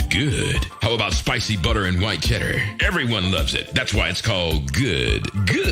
All Big Rob snacks are manufactured in an FDA-approved facility and flash sealed for freshness, safety, and worldwide delivery. To order, call or text 937-367-8650. That's 937-367-8650. Or contact Big Rob via Instagram at HeyBigRob. As the holidays approach, take advantage of the holiday special. Purchase more than 2 bags and receive a free CD. Call or text 937-367-8650 to place your order now. Big Rob Popcorn, the perfect snack that you will love. It's so delicious. Attention all business owners. Use your advertising dollars here. Looking to reach a more diverse audience for your products and your services? Well, this is the platform for you. Dishing Tea Entertainment welcomes all businesses who wish to expand their brands and looking for clientele that's more than grown and sexy, but also the seasoned and sophisticated. For more information on how this spot can be yours, contact Big Meat at 404-914-5610 or go to our website at www.dishingtea.com. Be bold, be unique, be the tea with a unique body oil fragrance from the Sensuality fragrance collection. The Sensuality collection embodies a unique array of customized original scents created by Big Meech. Indulge yourself in such fragrances as eye candy, foreplay, anticipation, shower fresh, naked beauty, or pay homage to the motherland and choose an oil from our exclusive Wakanda collection. Over 17 different scents that will tantalize your senses. Order yours today. Log on to www.dishingtea.com for more information. Because remember, it's all about the tea. Sensuality, that is.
The views and opinions expressed here on Dishing Tea TV are strictly those of the hosts and guests of this program. They do not reflect the views and opinions or governing actions of any of the sponsors or affiliates of Dishing Tea Entertainment, Artist First Entertainment, Big Guy ENT, Atlanta Hot Radio, Black GDP TV, or Diversity TV. Your viewing and listening discretion is advised. All right, and we are back. We are back. We are back. I wanted to sit down here and make sure I got this clip together because I want to play this, and I just got it. It's going. I'm not. I haven't fully trimmed it and edited it right, but I'm tired of fucking with it. So I'm gonna play it from this particular point because it goes to what we were talking about earlier. As I said, I had a conversation with Brother Umar Johnson, and this here was. The piece that I'm playing is from a phone call that came in. So y'all listen to this, okay?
Are we supposed to be hearing something? Because I don't hear anything. You don't hear it? Nope. Oh shit. Okay, wait a minute. Wait a minute. You don't hear it at all. Hold on. Oh shit, I know why. I know why. God damn it. I know why. I forgot to share the screen. Ah. No, I thought that I could, because I'm playing it, I thought that it would play. Okay. That's how come I took myself out. But okay, well, hold on, honey. Let me just save the trim. And then I'm just gonna put it up in here, honey. Okay. Okay. I'm gonna save the trim. And then we just gonna make this happen. Cause damn, I'm sitting up here thinking that y'all getting all of this, child, because I'm waiting on facial expressions and shit. Okay. Okay, I'm waiting on the facial expressions and all this good calamity and Carol on, darling. However, okay, let me do it this way. So hold on, let me pull it up. Let me pull it up first. Into its own little do-wah diddy of a thing here. And then no, that's not what I want. I want I need videos. Okay, real player. And then this here is, where in the hell is it? But okay, in the meantime and in between time, children, you know, as we are looking at the strength, I need y'all to come into the comments and talk to me for half of a second so that we can understand what the fuck is going on in the world. Okay, here it is. Okay. Wait a minute. I mean, in the world of understanding strength. Okay. Okay, but do I have it? Okay. Can you hear that? No. Okay, you didn't hear that. Okay, but hold on. That means I got to share the screen. All right, I'm just making sure because I didn't want to come out of a bag and oh, wait a minute. What the hell is going on? Okay, now hold on. God damn it, where'd it go? Okay, there it is. Don't do that. I don't want to go to YouTube now, honey. Don't do that. Okay. Take your time and stroke it softly. Right. Okay. Right. Because you know, too much friction causes a problem. Yes.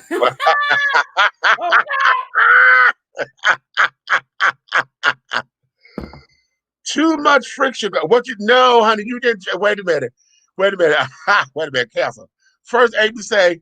She said the production of your show has just skyrocketed since started watching. Love it. Then she said, I think I jinxed it. No. Amy. No, honey. What? This is just life, child. This is just life, honey. You know, it just happens that way, child. Okay, here we go. Here we go. Here we go. Okay, y'all take a listen to this. Okay, I'm sharing this, and we're gonna play this.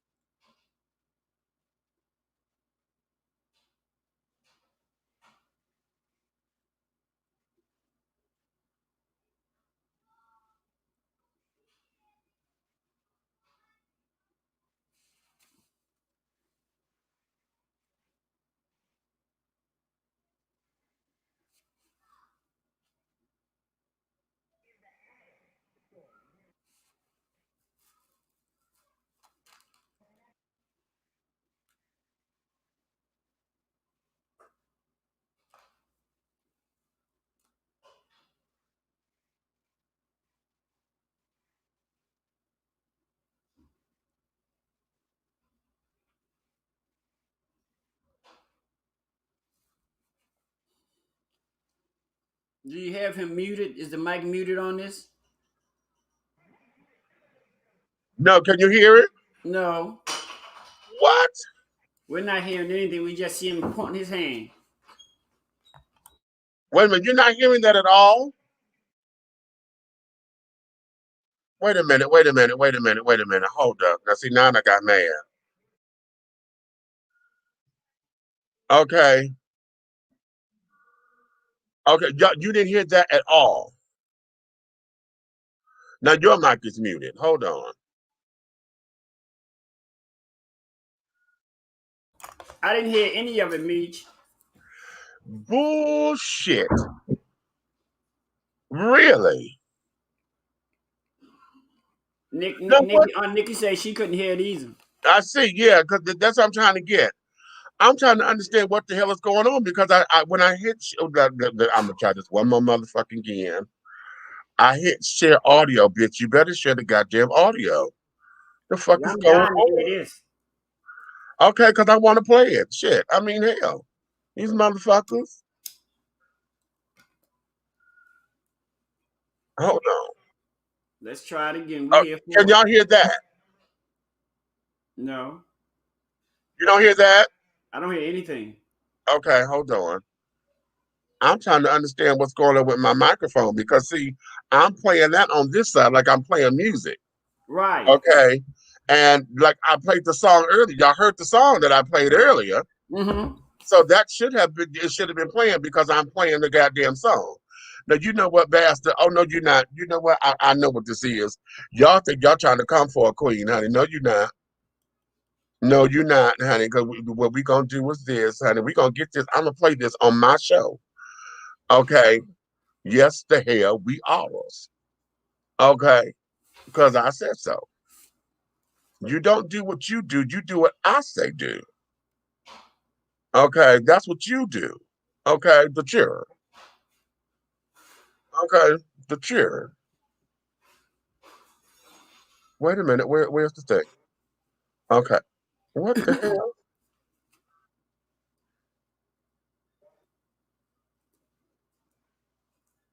All right, that there. I knew y'all couldn't hear that.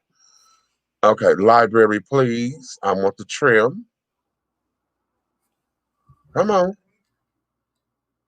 All right. Did you hear any of that at all? None of it. Okay, so hold on.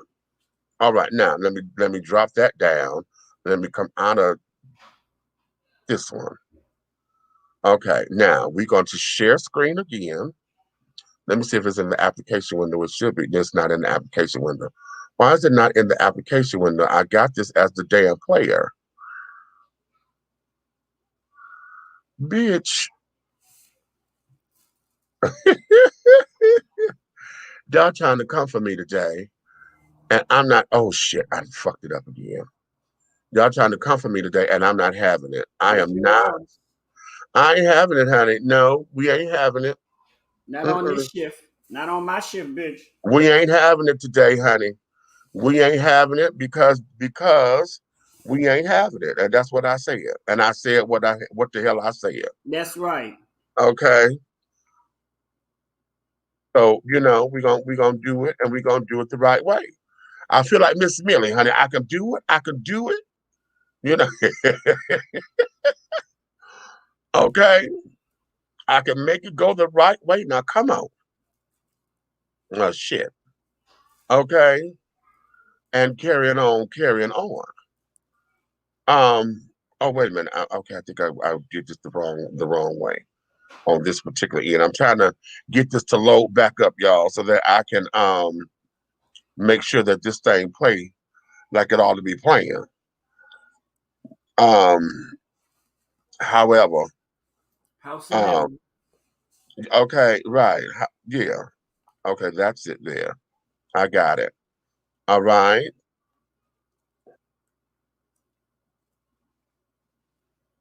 All right.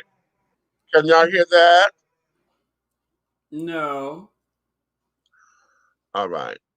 So, okay, hold on. Because we're going to make this happen. And I got to find out why it's not trying to give it to me. Okay. You're going to give it to me because, see, this here, I think, yeah, I said Miss Millie. Yes, I did. Okay. Top of the H, Miss Millie. Top of the H. Okay. Isn't it a mess when you fitting to get something and they ain't giving? Yeah. Okay. Yeah. And that there. Okay. You know what? This is where it is. Okay. We're going to do this. We're going to do that. Share. Okay. Is that the right one? No, it's not. Can y'all see that? Yes, Real Player 2020 is the fastest, easiest, and fun new way to download and experience. Okay, no, you don't see the clip that I just put up here, the black man versus the Board of Education. Wait a minute. No, I see this the thing of how about Real Player, the fastest and easiest. Okay, no, right. That's not what I'm trying to do. God damn it. Okay, you know what? I refuse to be defeated. I refuse to be defeated by the machine, honey. Well, I you know what you refuse. could do. You know what you could Well, do. I mean, for the ones that's in the network, you know, you can always send that clip over to the network and let them listen to it there, and then we come back and talk about it. yeah, we can. I'm trying to get this up in here because see, I need to play here I know. because I want to hear it too. I'm excited. I needed to play here because see, when y'all listen to this caller, I'm trying to get what the caller did because the caller said some shit up in here that I think is going to take us into an area that we need to discuss. Okay. And that's what I'm trying to make sure that you guys get and feel. Where they say show more options. Okay. No, I don't need all that. Okay, hold on. Let me escape out of this so I can see what I'm doing. I put the full screen up here and escape, honey. Come on, it say escape. I want you to escape. Now, girl. Hey Tracy. Hey Princess. Hey Amy. Okay. See, you know what? These children want to sit down here and get us together, and I'm not having it. Okay, now wait a minute. I'm gonna share the screen again. Let me see if it's in the application. How come it's not in the application? Is this thing not understanding or playing real player? It was playing it before. Why ain't it playing it now? I don't get this. I'm not getting this at all. I'm not getting this at all, honey. Okay, I'll tell you what. Can I play this without the sound? Maybe if I play the whole thing first without the sound.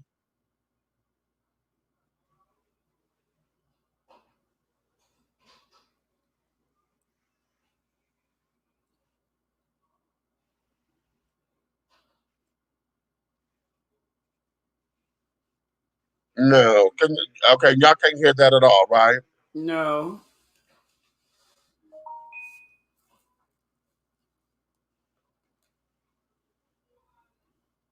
Okay, while we doing this, I know what I'm gonna have to do, goddamn it. Because we gonna do this like I fucking said we gonna fucking do it. Now, bitches, see, you ain't gonna fuck with me and tell me what I can't do with some fucking technology because damn it, this ain't making no goddamn sense. That's what this ain't doing. It ain't making sense to me. And how come this thing don't want to do right? And things of that nature, honey. No, It we ain't ain't got no having it. do right in it tonight, sis. Huh? I said it seemed like it ain't got no do right in it tonight, sis. Oh no, we got do right in it, honey. We got all kinds of do right, honey. What we gonna do is make it do right. And sis, I heard you were a master at that, honey. Okay, can y'all hear that? No. You ain't got that? Nope. Okay, but you can see it, right? Yeah, I can see it. You can see it, but can't hear it. Ain't that a bitch? Okay, now hold on. That means I'm gonna have to go up in here and I'm gonna get ready to re-edit it so that I can upload it into the system itself. So yeah, okay, y'all, we gonna talk. Come on up in here and talk, children, and talk and things. Let's go here because see, where did Red go? Okay, everybody got shit to do or I whatever. know. Okay, but that's fine. That's fine. And I don't like to have just stagnant air or whatever. But right now, I think this is going to be important because when y'all hear this, I know it's gonna help somebody. Right. Okay. Right. I already know it's gonna help somebody. You understand? I'm here to help you, honey. That's what my sister over there, honey, Miss Otis Mack, honey. She said, I'm here to help you. Okay. Y'all be patient. My sister's gonna get it together. But We're here's gonna the get it thing, together. though, while we're still having conversation, because see, I still want to understand what is it that creates us to be strong, and then I want to put on the Black History component to it, because I said, we coming up on Black History Month for 2021, and this is the first one where we're still in the pandemic. This time last year, it was just hitting, and we didn't know where it was going. So February 2020 was a Black History celebration that went on regularly in quotes. Okay. But now here we are, Black History Celebration 2021 in the midst of a pandemic. What can we do differently that's going to show us the strength of our people? Who do you think that is missing from the celebrations? Because we always get the trifecta. Okay. Y'all know the triad, honey, The Superman, Batman, and Wonder Woman of the Black History Month is Malcolm, Martin, and Rosa. Okay. What are we doing this year that's going to make this a little different for us? Okay. How are we doing it? When we talk about strong Black men, strong Black women, what are we looking at and how are we going to celebrate that, this time? What do you think? What are some of your thoughts about that, Derek? But see, that's so diverse because everybody's definition of a strong Black person is kind of different. Exactly. You know what I'm saying? Because what I may see as a strong Black person, I may see differently because I've been on the downside and the upside. I've been without money. I've been with money. You know what I'm saying? So somebody who's like a millionaire, their version of a strong Black person, I can almost guarantee you is going to be entirely different of my definition of a strong Black person. How about that? Okay. How about that? Okay. Because see, how about that? Some people equate your strength to the dollar bills you got in your pocket. And see, that doesn't work. I mean, I know some strong motherfuckers who don't make money like that. Period. Dig it. So okay. Should your strength be connected to how much money you make, or should your strength be connected to your character? And that there is where we're going with this. Because when we talk about our character, okay, your character is going to demonstrate your strength. It's going to tell folks how strong you are, and et cetera, et cetera. Okay. You don't have to sit down there and keep talking about how, I'm a strong this, I'm a strong that. It's going to dictate it for you. Okay. Yeah. It's going to dictate it for you.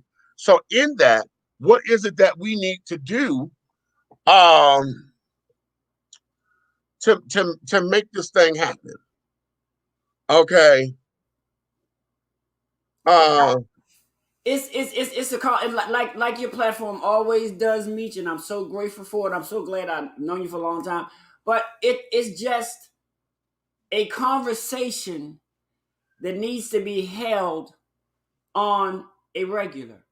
Because just like I know one time Nikki and I was talking about it, and it kind of bothered me because now nobody's passing down shit.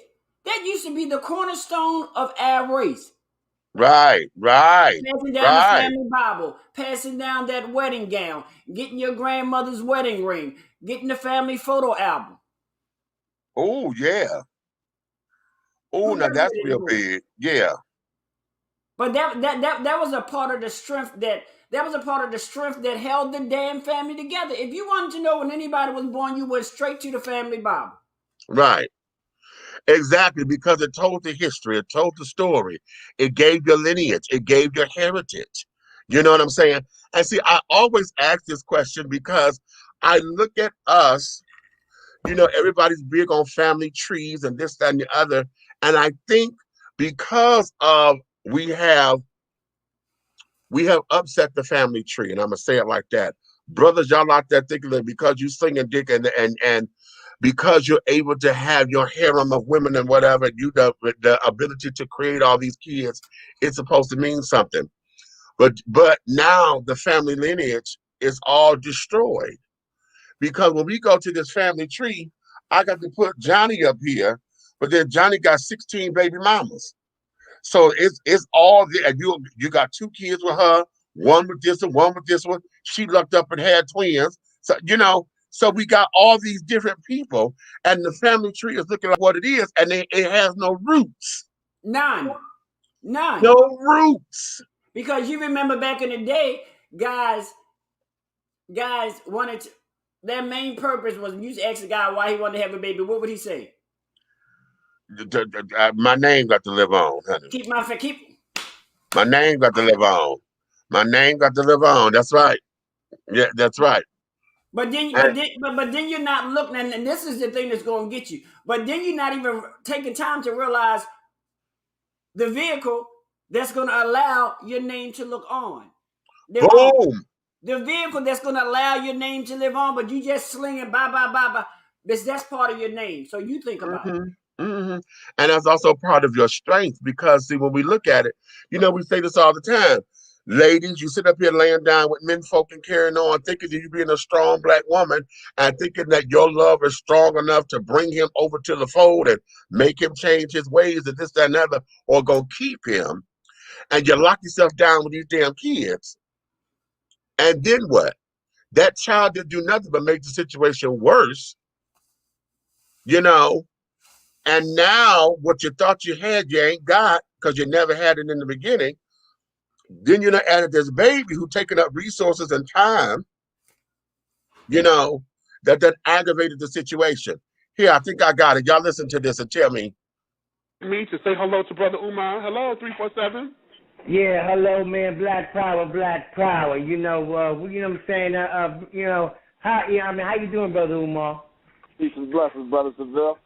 Yeah, you know what, I mean, what I would like to say to you, brother, is this, man. You know, even if we were to go back to the biblical text of life, we know that even in the Adam story, there was Adam and Eve, not Adam and Steve. You know, and I said this to say, I want to say this to clarify this to you, brother. You know, you may have good intentions, right? If you were to go adopt a child or whatever, male or female, you may have good intentions. But for that child to look at you and see anything outside of what a real man is in the intakes of an African strong black man, you feel me? Now, it's very hard for you to emulate something that you know that's not really in you to emulate.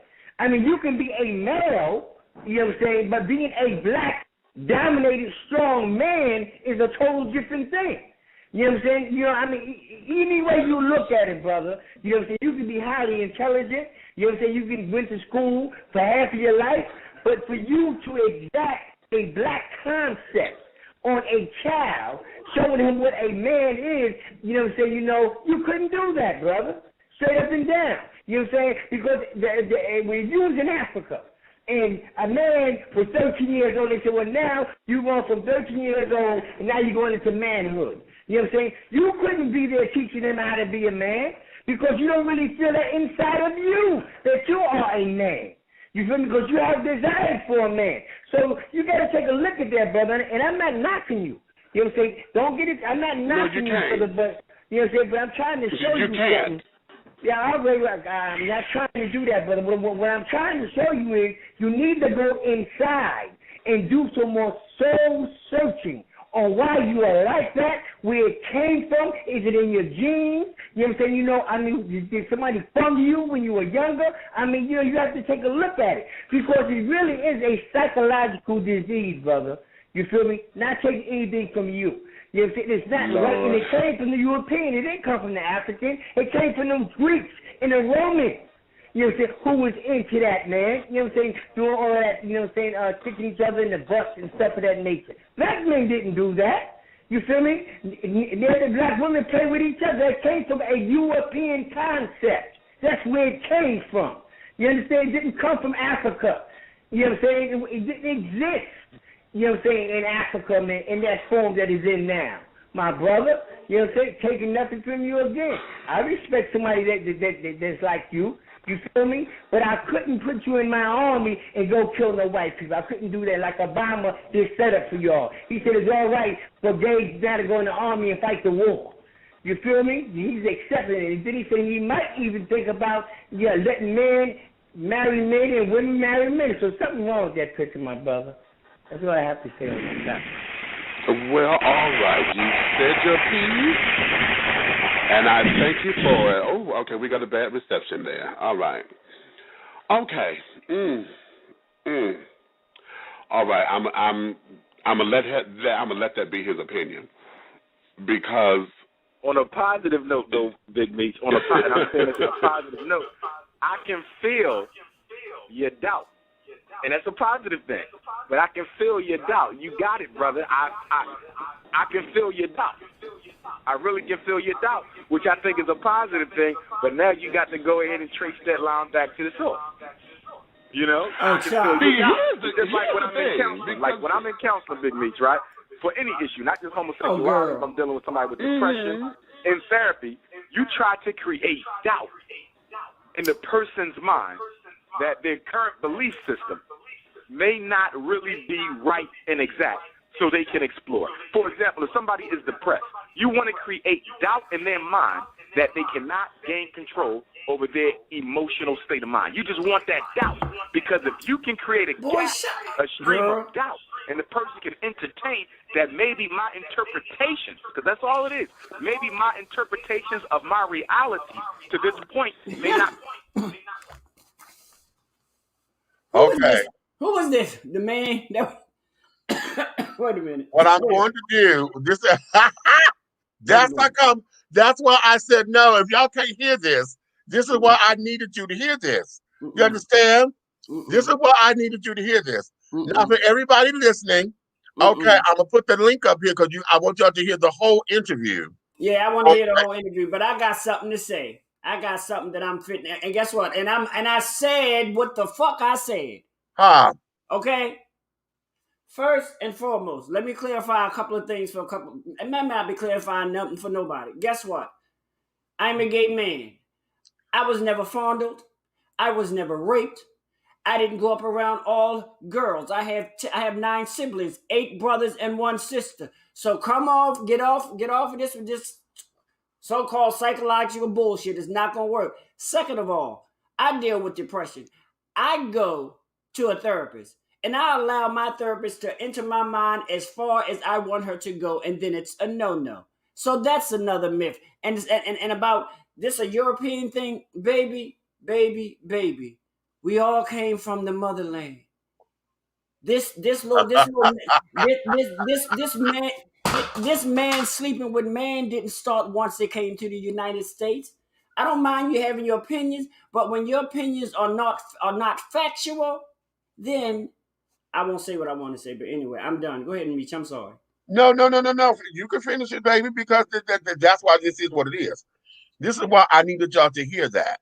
Now, this interview, like I said, this year I did this maybe about 10 years ago with Brother Umar. And as a matter of fact, I wouldn't mind having him back on the show because he's been so controversial the last 5 years about him trying to build this damn school and shit. And everybody tells he took the money and ran with the money and blah, blah, blah, blah, blah. But for those of you who are interested, this link that you see up here right now, that's the YouTube link to the show, to where y'all can hear the entire interview, and you can see exactly what this was. Okay. Will I be able to sit? And you know me, sis. Would I be able to sit through the whole interview without tossing my goddamn computer out the window? No. Oh, okay. Not through the whole interview, because I have to take it in pieces, like do 10 minutes, then take a break, then do another 10 minutes. Because this is when it started getting heated. Okay. Because throughout it, you'll hear what we were going through and how what he thought that I was going to disagree with. There were some things that he said that made some sense. And I'm like, okay. And you will constantly hear me say, you got a point to a point. Right. Okay. Right. You got a point, but to a point. Okay. And so, and in this particular diatribe that we have, it was a respectful thing between the two of us because I wanted us to hear one another. And then I also was my goal was to make sure that we didn't get into this whole back and forth and it became a screaming match, because Umar Johnson is known to have confrontations with LGBT children, but it also becomes a screaming match back and forth, and everybody's always trying to be heard. And I mean, not trying to be heard, they're trying to be right versus being heard. Right. Right. And so then it becomes just like you were hearing him trying to tell me, oh, I see that you're struggling, but no, I'm not struggling with shit. What I'm struggling with is listening to this bullshit. Right. You know what I'm saying? I wanted to know what was your response after he said, and I think it was something you, and I'm glad you still here so we can go. I'm like, yeah, go catch the rest of that. I'm like, wait a minute. I'm like, first of all, let me explain something to you. You trying to underhandedly come for my sister, but I can guarantee you on the other side of what you said, it's going to be some real good listening going on. I'm trying to tell you. Okay. What you said, that's about their ego. You can't bully gay out of a person based on your belief. Exactly. Now, to tie all of this into strong black men, strong black women, This is why when I bring up the alphabet part of this, okay, see, it's one thing when we're talking about it, and we're talking about it from one particular standpoint, but when we add the alphabet part into this, you know, because we're including this equation of being black, okay, for those of us who are black, that is, then it becomes a whole big to-do about whether or not we are legitimate to have our feelings and to have our stake at the table, you know. And this is why I needed y'all to hear that, and this and to prompt y'all go catch that whole, oh, excuse me, catch that whole entire interview. And then let's have some more discussion about it, because based on what y'all do with it, it's going to determine if I need to bring him back on or not. Because, you know, his whole idea of being Pan-African and, you know, the whole idea of being strong black men and carrying on is based on our sexual problems. You're gonna hear that in the interview where he sits down and tell me, oh, I can't be a real man because I don't sleep with women and I can't do that. Boy, I do everything but that. How the fuck you mean I'm not a real man? The fuck you talking about? I take care of your motherfucking kids when you ain't taking care of them. What the fuck are you talking about? Because they always equate somebody's masculinity and their manhood connected to who you lay in the bed with. Mm-hmm. But they forget all about the part of the manhood that you're taking care of your responsibilities, you're paying your bills. Guess what? I'm doing that too. So right. You're saying that I can only be a man if I lay with a woman and pay my bills and do everything else. Exactly. Ciao, bye. Exactly. Ciao, bye. Okay. I'm more man than he could ever be, and I'm most definitely more man than he can ever have, honey. I'm trying to tell you. Listen, you know what? You know, straight folks get upset when we say that to them. I am more man than you will ever be, and more woman than you will ever than you will ever see. Right. Ain't nobody got time for that. Ain't nobody got time for that, because I'm at the point now that I'm grateful that I do not allow somebody else's plastic thinking. Catch the word. Plastic thinking. Plastic thinking control me. I'm done with. I'm so done with that. You know, when you first get in the light, you deal with a lot of plastic ass thinking because you won't be in the clique or you won't be with the clique. But bitch, when you get a certain age, you be like, girl, that plastic shit is over. I'm my own clique. Huh. Click that. Okay. Well, you know what? That there, I'm going to encourage you guys again. Go check out that interview. I need to find out why the hell this thing gave that to me right here. That thing just tried to let me have it. Would not want to play that, honey. It did not want to play that. But you see how important that thing brought out the Wonder Woman in you, honey. You had to use your bracelets and your lasso. Tell me the truth, honey. Why are you not playing, bitch? Exactly. Okay. But I was not going to be defeated in this because that piece was very important to tonight's show, I believe. And so that's why I wish Red was here, in here, but I know he's probably listening still. At the same time, I wanted you guys and whoever going to listen to this in the playback, I wanted them to make sure that this particular piece is up in here, because when we're talking about strength and when we're talking about needing to celebrate our Black history, needing to celebrate our Black history, need to celebrate who we are as a people, we cannot negate any part of who the diaspora is, because to negate any part of the diaspora is negating the whole village itself, period. There you go. You know what I'm saying? And we're only as strong as our weakest link. You are the weakest link. Goodbye. Okay, so because of that, if we're so busy worried about the strengthening, I put efforts on what the weak link is. Okay, if you feel that the alphabet part of it is weak, why is it weak? In what form is it weak? Because we're paying our taxes. You know, we have the same. We're here on this battlefield at the same time. Now, it's awfully funny that you don't see us as weak. I mean, you see us as weak, but you're not giving the same fervor to those who are in interracial relationships. I mean, you do, but it ain't the same kind of fervor. You know what I'm saying? You give that, oh, there's still hope for you, because all you need is a Black woman or whatever. or a see, black man. but then they fail to realize that they're showing forth their weakness because they're trying to pick out everybody else's. Mm-hmm. Okay. Oh, well, you What's can't that be a crazy? man because you this. You can't be a man because you that. Okay, but that's your opinion of what a man is. Who gave you the authority to say what is a man? Right. That part. Okay. And so when we go through all of these things, this is part of the strength that we talk about in order for us to get ourselves into position to where we're able to move forward, to where we're able to still, they say iron sharpens iron, right? Yes. So if we're doing that, we cannot sit down here and come to the table completely dull, because if I'm dull and you're dull, then, where's the sharpening? Okay. Where is the sharpening? Because see, one of the things that we do know is this. When iron is on iron, okay, and it sharpens, that means somebody's a smooth edge, because that means that as it sharpens, it ends up sharpening itself, and you see the shards come off. You know what I'm saying? Something has to give way. So if I'm here to say, black brother, I'm here. Okay, I'm here because I got your back. Let's look at it from this perspective. See, what we have been doing as the Black Alphabet, just like I did there, I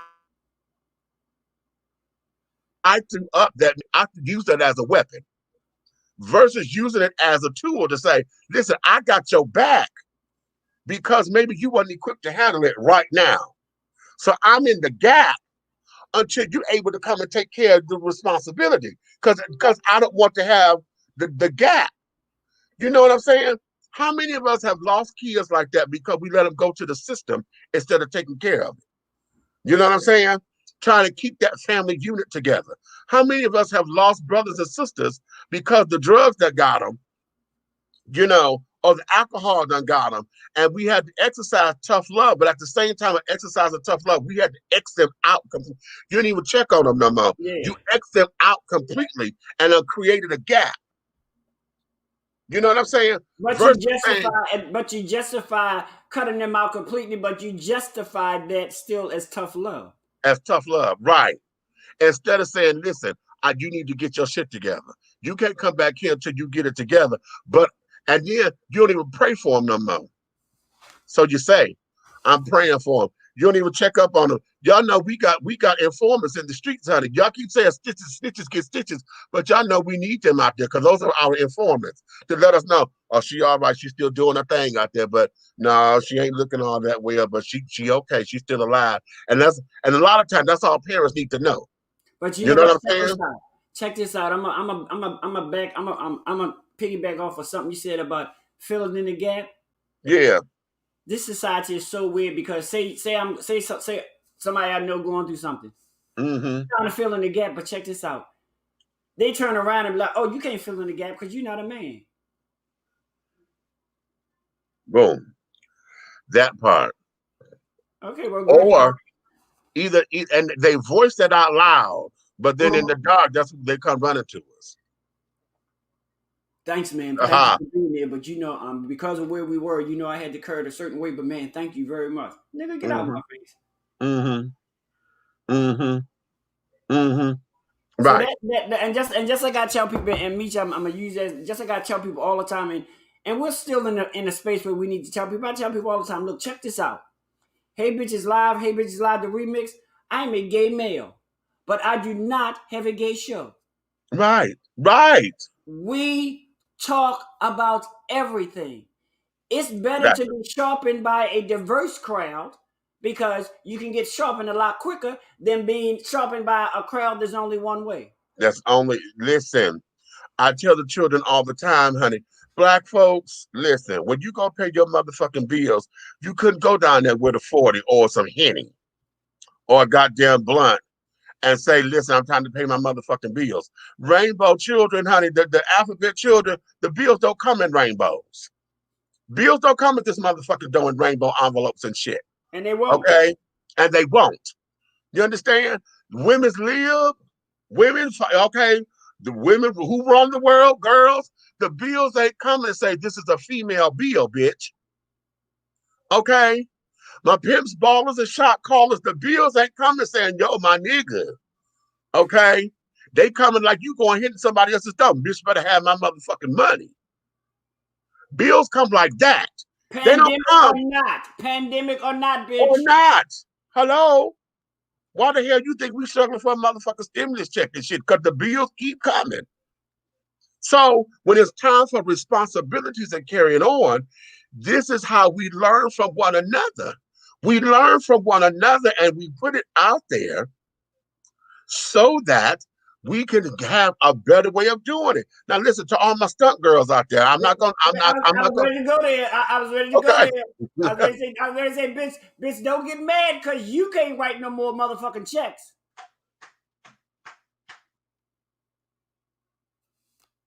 Go ahead. Okay. No, because I'm going to say I'm not going to knock your hustle, but bitch, you can't rely on the hustle all the damn time because the hustle done changed. It done changed. Okay. Oh, wait a minute. Oh, Tracy said that. Bills aren't biased, honey. Neither should we. Thank you. I love that. I love that. I love the fuck out of that. Y'all done went from checks to credit card schemes and getting in on Cash App and learn how to be fraudulent with the unemployment girl. But everything don't last always, honey. Trust me. Right. And all of this is about being hey, Rez, I'm sorry. It was Derek with a twist was in the motherfucking room, honey. That bitch showed up. Okay. Hey, look, man. Let me explain something to y'all real quick. Let me explain about the scam and the children and you're doing all that. Let me tell you about all that extra shit, okay? All that damn, I tell people all the time, drug dealers and all that, you know what I'm saying? All that shit is a temporary motherfucking farce. It's bells and whistles. Okay. The average drug dealer looks like he got a lot of money, but if you break it down, he can't never go to sleep. He always looking over his shoulder. He never clocks in or out. He's always on the clock. Therefore, if you break his money down, it don't come out to another about $3 or $4 an hour. So you mean all that time when he was over here and he was doing all that stuff, you was saying he was a drug dealer? Ooh. You didn't know, see? Now I know. Psych, I'm joking. Go ahead. I'm sorry. Okay. How about that? I'm just saying, at the end of the fucking day, man, every beginning has an end. All right, and every end has a beginning. Just like an erection, that's how life is. What goes up must come down. Oh, now you said the fuck out of that. That's on Mary Had a Little Lamb. Let me tell the lamb. That's on Mary Had a Little Lamb right there. Mary, let me tell you and your lamb. Me liking you is determined on how long it takes you to go from to yeah. Hey. Okay. Hey, sometimes you can stand up all day, and other times you got to lay down all night. So. Well, I'll catch you in the morning, boo. Hey, one thing and two things for sure: the sun always gets somebody's attention. I know that's how about that? Okay, the children and the children one more year. Hey, Naomi said, and that's on Itsy Bitsy Spider. Ha! Okay, went up the water, motherfucking spout. Huh? Yes. Okay. Well, the money is time, baby. And wash that motherfucker out, honey. And I was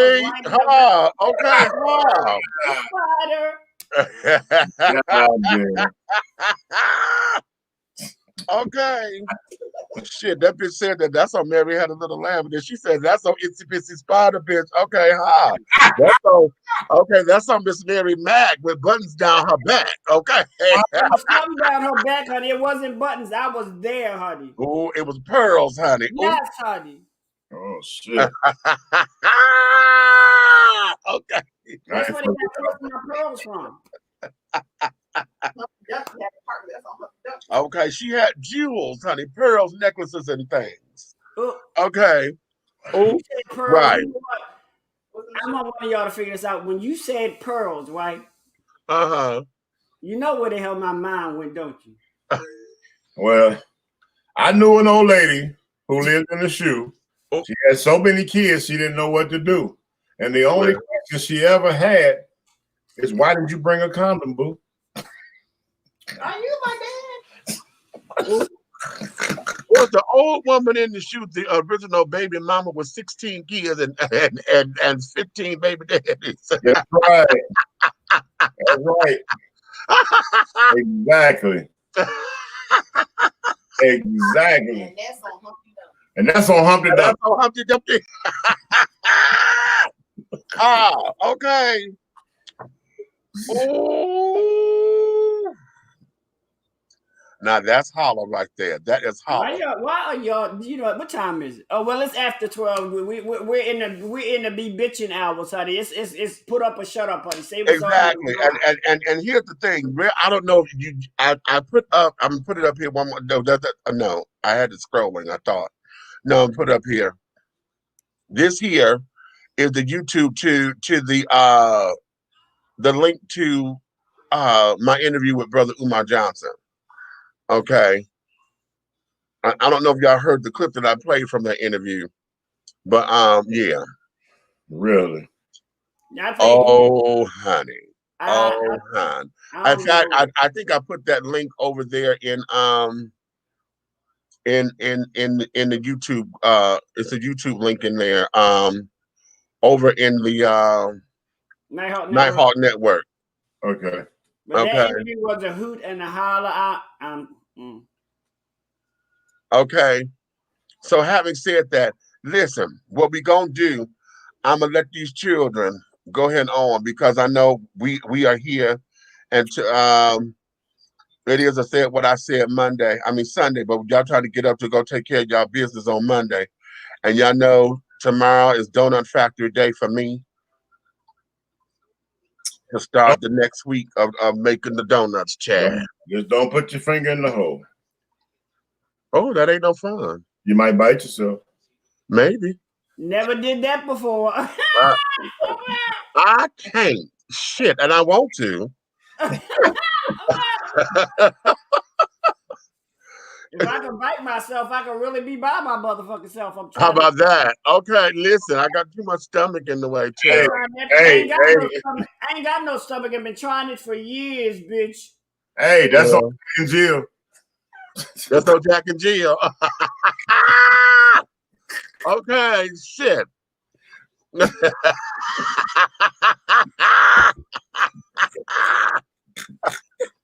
I can't with black folk.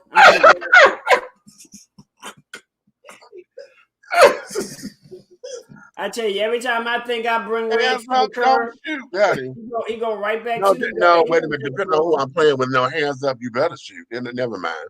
I know that's right. Just like your shirt said, never underestimate, honey. The power of a tailor. Ah, okay. The power of a tail. Oh, right. Okay. Morris Taylor. And that's on Little Boy Blue. Bam. Okay. I always wondered what part of him was blue, or was he all blue? Or just who blowing? No, honey, no. Hey, what is the statement? Where did it come from? Okay, well, when they say you're horny, right? Yeah. Here we go. Where did it come from? I mean, does it got something to do with blowing something, or it got something to do with growing something, sticking out? Because horns either stick out your head or blow out your mouth. And that's usually what it is. I think because if that's the man gets erect, if that's the case, then how can a woman say she horny? What, her nipples get hard? Right. Well, I heard sometimes that little man in the boat will take a peek out that teacup. Watch out now. You know what? I refuse to be a part of this buffoonery. What you say? Hey, what's up, man?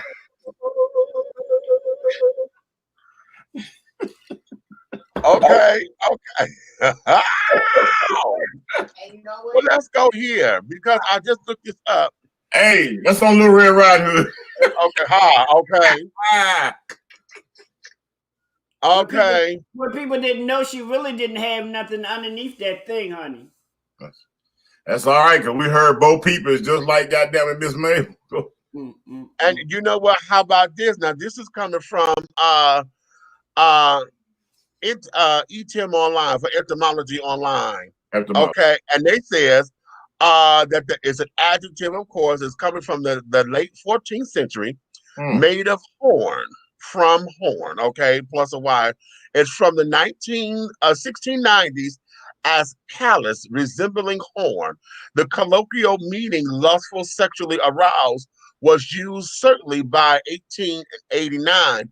Perhaps as early as 1863, it probably derived from the late 18th century slang expression to have the horn, suggestive of male sexual excitement, but eventually applied to women as well. So I was right.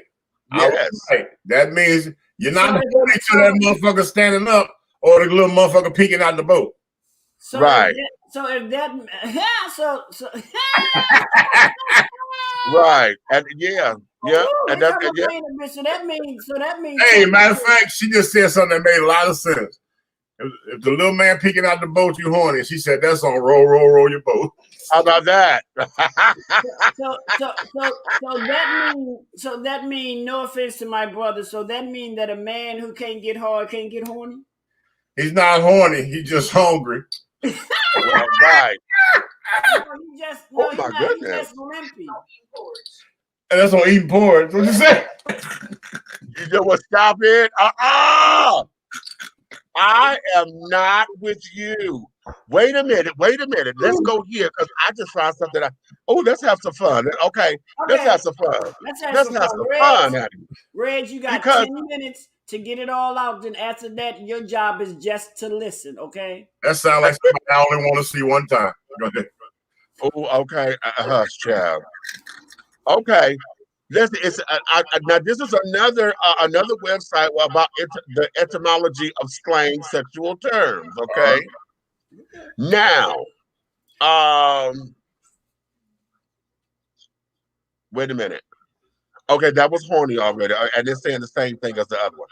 Other sexual terms previously discussed: pussy, as a slang term for the female pedunda, is thought to derive ultimately from Low German pulse, vulva, or Old Norse puss, pocket pouch. It didn't arise in English with a sexual meaning until the 19th century. Prior to that, it had been used to refer to women in general. Okay. It has since to become to mean effeminate, feeble, or homosexual boys or men in the 20th century. The lies that wait a minute. So is that where boy pussy come from? Shut up. That's a wait a minute. No, that's a double superlative, honey. Double superlative. That's a double superlative. Okay. Miss Rose back there laughing. She ain't no help.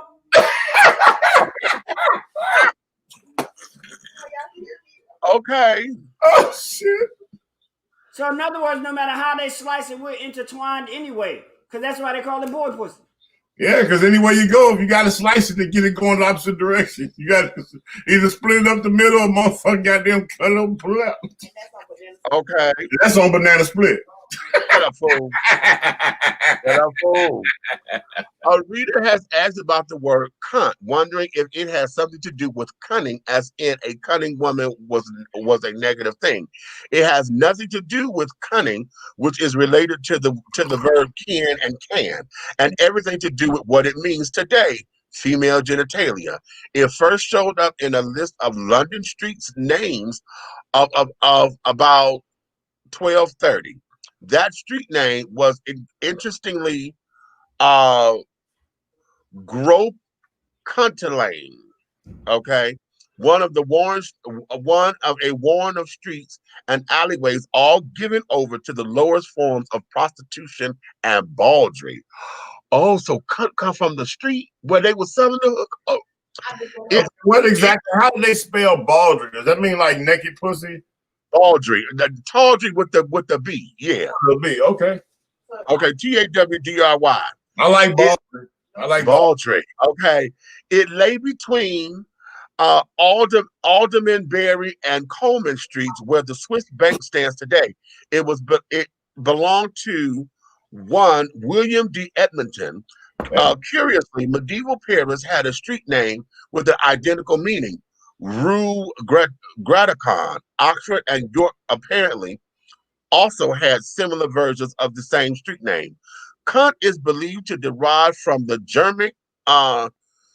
Germanic root kunten, female genitalia, which also gave rise to Old Norse kunta or kunta, ancestor of Norwegian and Swedish dialect kunta and Danish dialect kunte.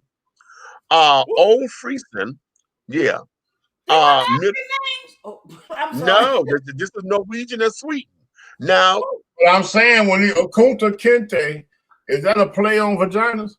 Possibly. No, well, this here is Norwegian and Swedish. So I'm pronouncing it Kunta because that's what I know it to be, but it's spelled Kunta. We know it to be Kunta, but it could have been Kunta. Okay. And then they say in Danish is Kute. So it could have been Kunte or Kunte. You know, Kunte. Or who knows? I may not be pronouncing it right. So okay. South and turn into Poontang? Well, I'll get into that because it's on here. It's on here. I just had one question. Why do we have to start on the feminine side of this? Can't we go start with the other side for a minute? Yeah, this is how it came up. I'm going in order. I'm going in order. You, Reds. Go ahead. I'm sorry. Hey, you know what? Cunt came over here to the United States, and it needed a crutch. Because when you say cunt in the United States, it usually got them accommodated by fucking cunt. Oh, okay, right. Okay. Now, okay, wait a minute. Okay. Now, by the way, the word wasn't always considered derogatory, even though it is today. Be careful about assuming that a word's modern connotations must have governed its formation. By the way, no connection has been made between the Germanic words and the Latin cunus or cunus. The Proto-Germanic root of cunt is ku, K-U, which is hollow place, while the Indo-European root of Latin cunus is, I don't know how to pronounce this, they got skew or q, or to cover and to conceal.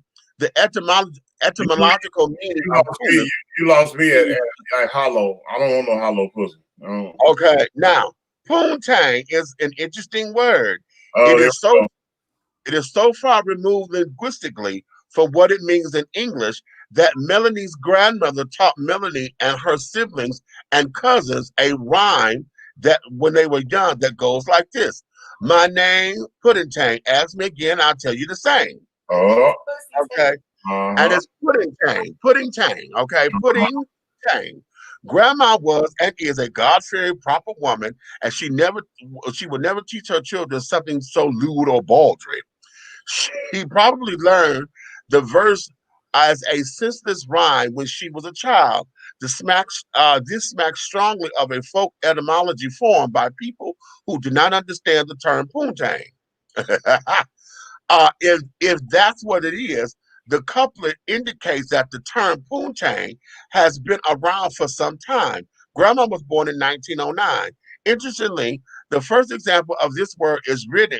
The word is written in writing is from 1929, and that's not surprising, as a writer would have had to be mighty brave to record that word before it had become common and lost some of its edge. Exactly what does poontang mean? It has several meanings: a woman's as a sex object, sexual intercourse, or probably the ultimate meaning, the female pudunda. Okay, yeah, pudenda. Let me say it right. Pudenda. I say pudunda. Yeah, pudunda is a broke pussy, and pudenda sound like a rich pussy. Shut up, fool. Okay. So where does such a bizarre sounding word come from?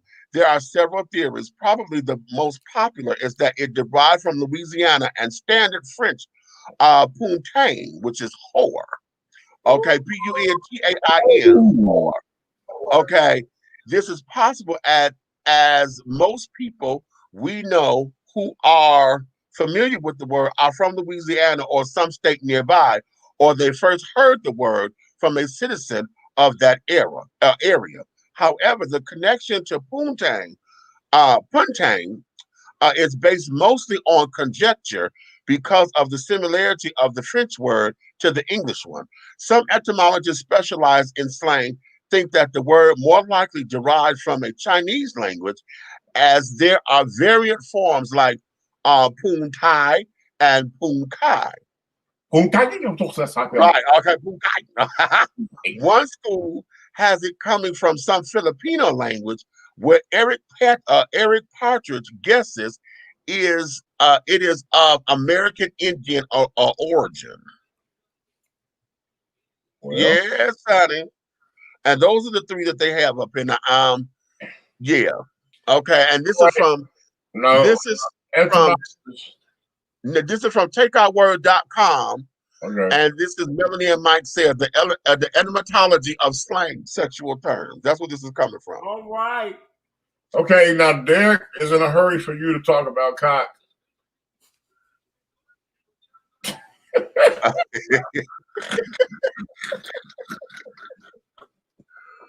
Okay. So there we have it. Now you know that I need to know when did that become sexualized? Because everybody here right now. Okay, this is where we go. This is where 360 degrees we talk about all the time. All right, you ready? I want you to offer your mate some cock and be intimate with it in one sentence. Really? To show you how fucked these terms are. Right, because black folks don't say cock. Well, you're gonna say it tonight, motherfucker. But no, because see, remember when we were kids? When we were kids, it had a whole different connotation because cock meant pussy. Right. I'm gonna rock that cock. Remember that? And that's what and the shit switched once you became familiar with the porn world. Yeah. Right. Because when I was a kid, yeah. Come on, suck this cock. Yeah, you know. Yeah. Right. Oh, okay. We talking about being strong, honey. Strong black women. Okay. Preferably white cock, because when I started watching porn, when I saw a bunch of white black men hollering cock, I'm like, where the hell are you from? California. Where? Okay, my point exactly. I heard it called ding-a-ling before I heard it called cock. Right. Baby had a song. Won't you play? Ding-a-ling. Right. Okay. How about that? My ding-a-ling. Oh, my ding-a-ling. My ding-a-ling. Derek knows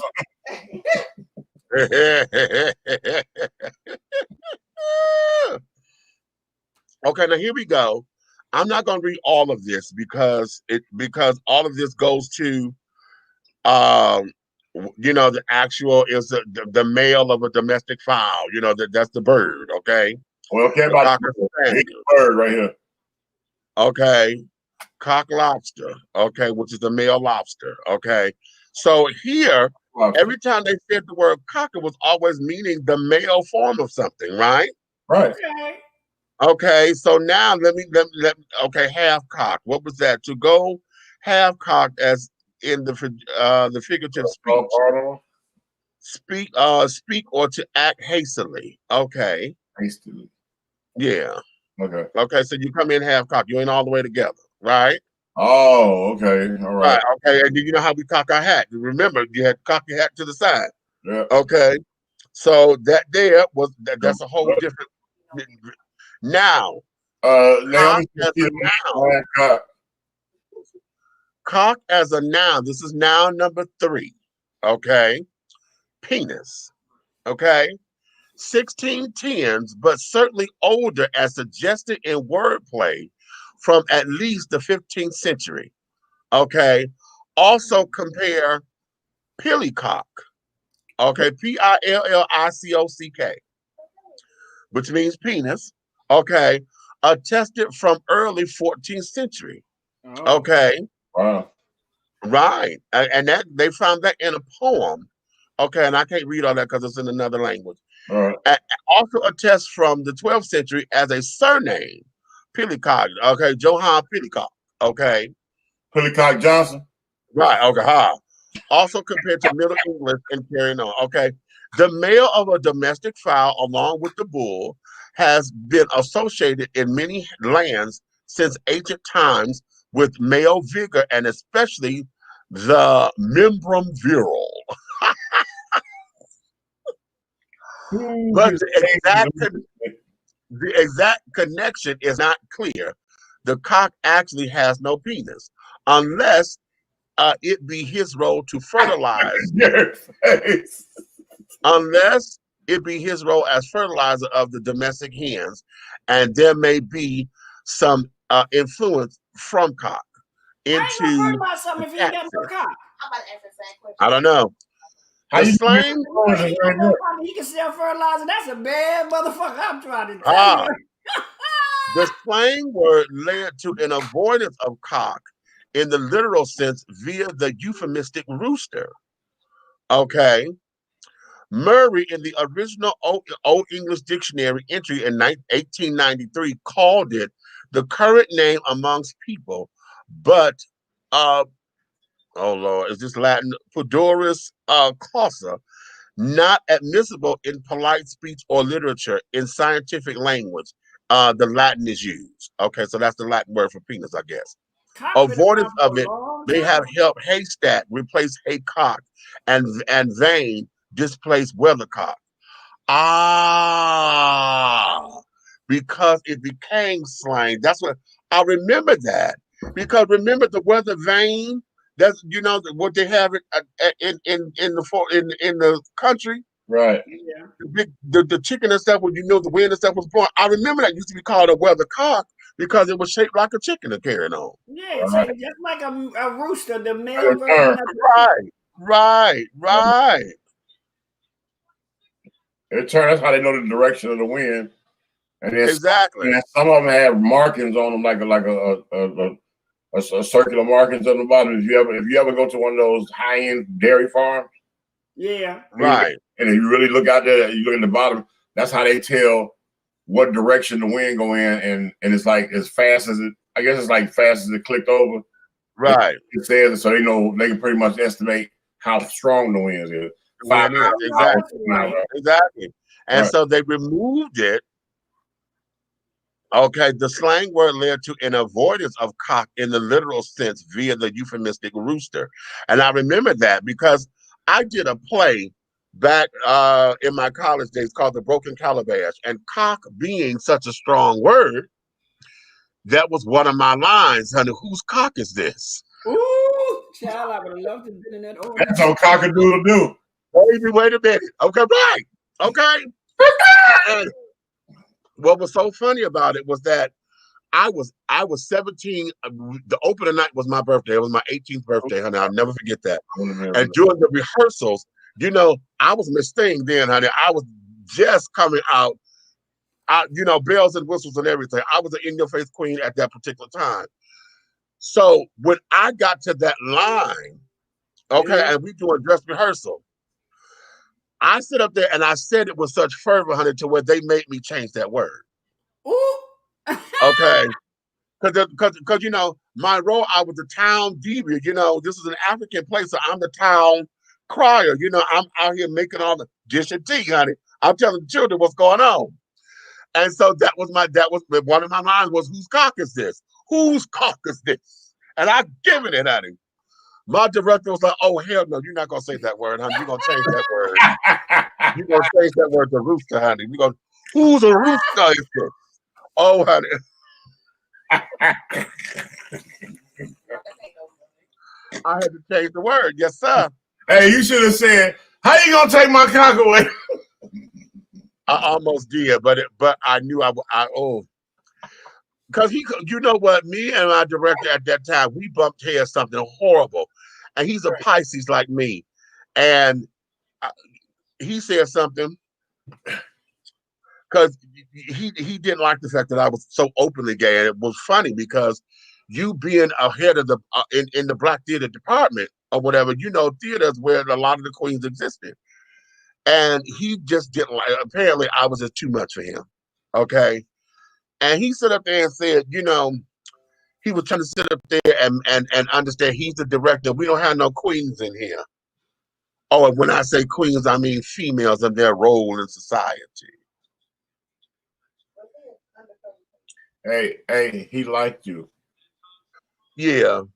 And so I got him back. Because, of course, everybody came rushing to me like, bitch, he just read you. And, back in my younger days of that, that was something, within the alphabet children world, honey, you don't take a public reading, honey. You get that bitch, okay? So I waited, and it was a few days later, and we was about to open, and his birthday, I think, was March 8th or something like that. And so I said, yeah, because opening night is my birthday. He said, oh, you're a Pisces too? I said, yeah, we're both fish.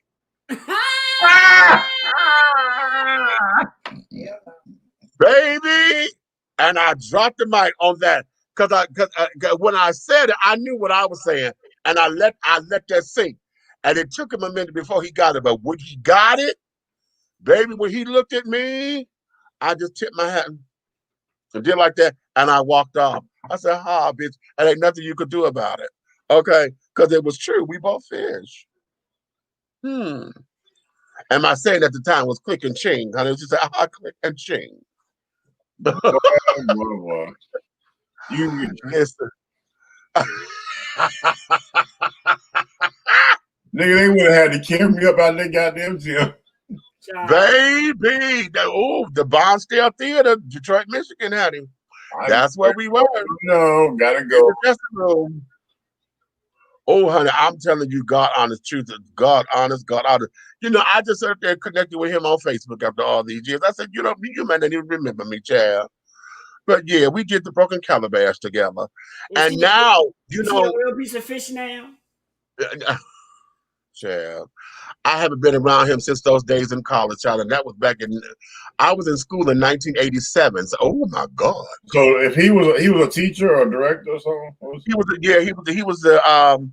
he was one of my instructors for the Black Theater Department, and he was the director of the Black Theater Department. Eric, if he was teaching him, then right now he would be old trout. I'd say. Well, child, right. If you meet him, you might have to go back to a Jefferson episode. When you meet him, his name might be Edie. No, he ain't Edie yet, honey. Okay, he ain't Edie yet. But oh, child, those were, and what's the child? His name was David Ramsey, and David and I were in that. We went to school together. And he was in that play with me. And did y'all remember the show Good News that came on that was like Amen? Yeah. He played the guy who played the Reverend on that. All right. Yeah, he got that show right after school or whatever. And so now he's done so much now to where I'm very proud of him. But yeah, he and I were acting partners because we're in that same play. So yeah, I got a couple of celebrities. Well, we're not friends because we wasn't friendly then. But yeah, we went to school together. I know a couple. I got a couple celebrity friends. Yeah. So and saying all that, but 6ix9ine. I'm joking, guys. Y'all, Red like, what the fuck is this motherfucker already said now? Okay. Calm down. So be that as it may. Listen, let me let you folks get on home because, child, it is now. Yeah, we're running rather late and carrying on, and we're having a good time because, yeah, the etymology of these words are just it's fascinating. But cock has been around for a long time. It had, but because it's been around, that's true. That's very true. Yeah, that's very true. Yeah, but see now what I did not realize was that all this time that to say the word cock has always been a masculine word. That's right. Because it was in the animal community. I never realized that.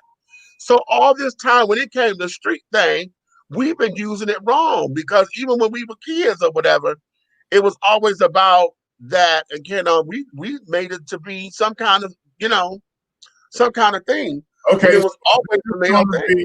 This is going to be the moment of the evening on the topic. Okay. If I got one dog over here, oh God, and it's a boy, and I got one dog over here, and it's a girl, but they both are Cocker Spaniels.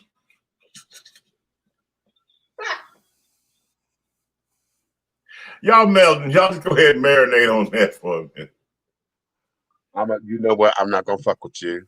One of them have one of them have an outward boat, and one of them have a boat that sticks out. How about that? Okay. And that's on roll your boat. Okay. How about that? Okay. Okay. So now we realize that in a roundabout way, a woman. So I guess we all realize in a roundabout way that a woman has a cock too. But hell, that child, it was always one of the same to me. Hey, well, all I can tell you, goddamn it, is it's always got something. One thing always got something to do with the other. As long as she cocked them legs open, I'm a happy man. So and you know what? Well.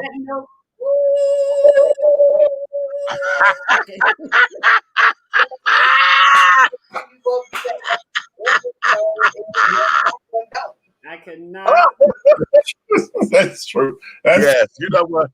Listen, let me let y'all go home, children. Okay, because I'm out of here. My cup is empty. She made a point though. She said when the fetus is growing, both genitalia there, one drops away. Well,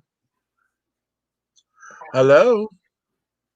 We all start off female, honey. So, Derek, you can reach back in there and get that pussy right now, don't you? Child, I'm trying. Let me tell you what I'm really talking about, honey. Give me my pussy back. Okay. I'm glad they ain't had that, because you know what? That's why I tell people all the time. I know a lot of men look at me crazy. I say, but you know what? To a certain extent, females are the stronger beings, because I'm not sitting up there letting nothing come out of me. Do you hear what I'm saying to you? How about that? Well, he tried. Okay. Well, the hip with it, girl. I love you, girl. If you can have them, girl, go right on ahead, honey. Okay. Got a little big head, little nigga, goddamn walk right up out your vagina, boy. You strong as fuck. You real strong. Listen. Last time I tried to watch it, let me tell you how strong I was. I fell the fuck out. I said, first of all, why was you up as a girl before your children were born? You knew you was gay. Why'd you try to go up in there and act like you gonna see some baby coming through some woman's vajayjay? Bitch, who was you fooling? I was just like this. Bitch, bye. Did you hear that, honey? Okay, no, I'm out. Okay, I am out. Hey. Well, listen, children, we're going to let you guys go home, honey. It's been a wonderful, wonderful show. Okay, take like, subscribe, share, and all those good things or whatever so that we can keep the conversations going. One of the things about this is that we make this so that you are able to continue the conversations, okay? If you didn't want to share your opinions here, honey, share it with your friends and in your circles and carry on so that you can keep it going. This is how I think these are the kinds of conversations that need to be ongoing so that we can learn. We can not teach one. You know, tap so on we can take the shoulder. Tell them about your car. Okay. If you don't want to have the conversations, leave them over here, honey. If you love us, tell a friend, honey. If you hate us, tell all your goddamn enemies, honey. But do know there's one way, shape, style, form, of fashion, honey. Everything that we're doing over here will move forward, honey. So on that note, good night. Okay, if you listen to us in the replay, honey, replay it again. Take this on over and carry on. We thank you for your time, your love, and everything else. But in the meantime and in between time, honey, we will see you on the next go round, honey. And on that note, my darlings, don't forget to check in with EB and the Nighthawk crew. Auntie Nikki.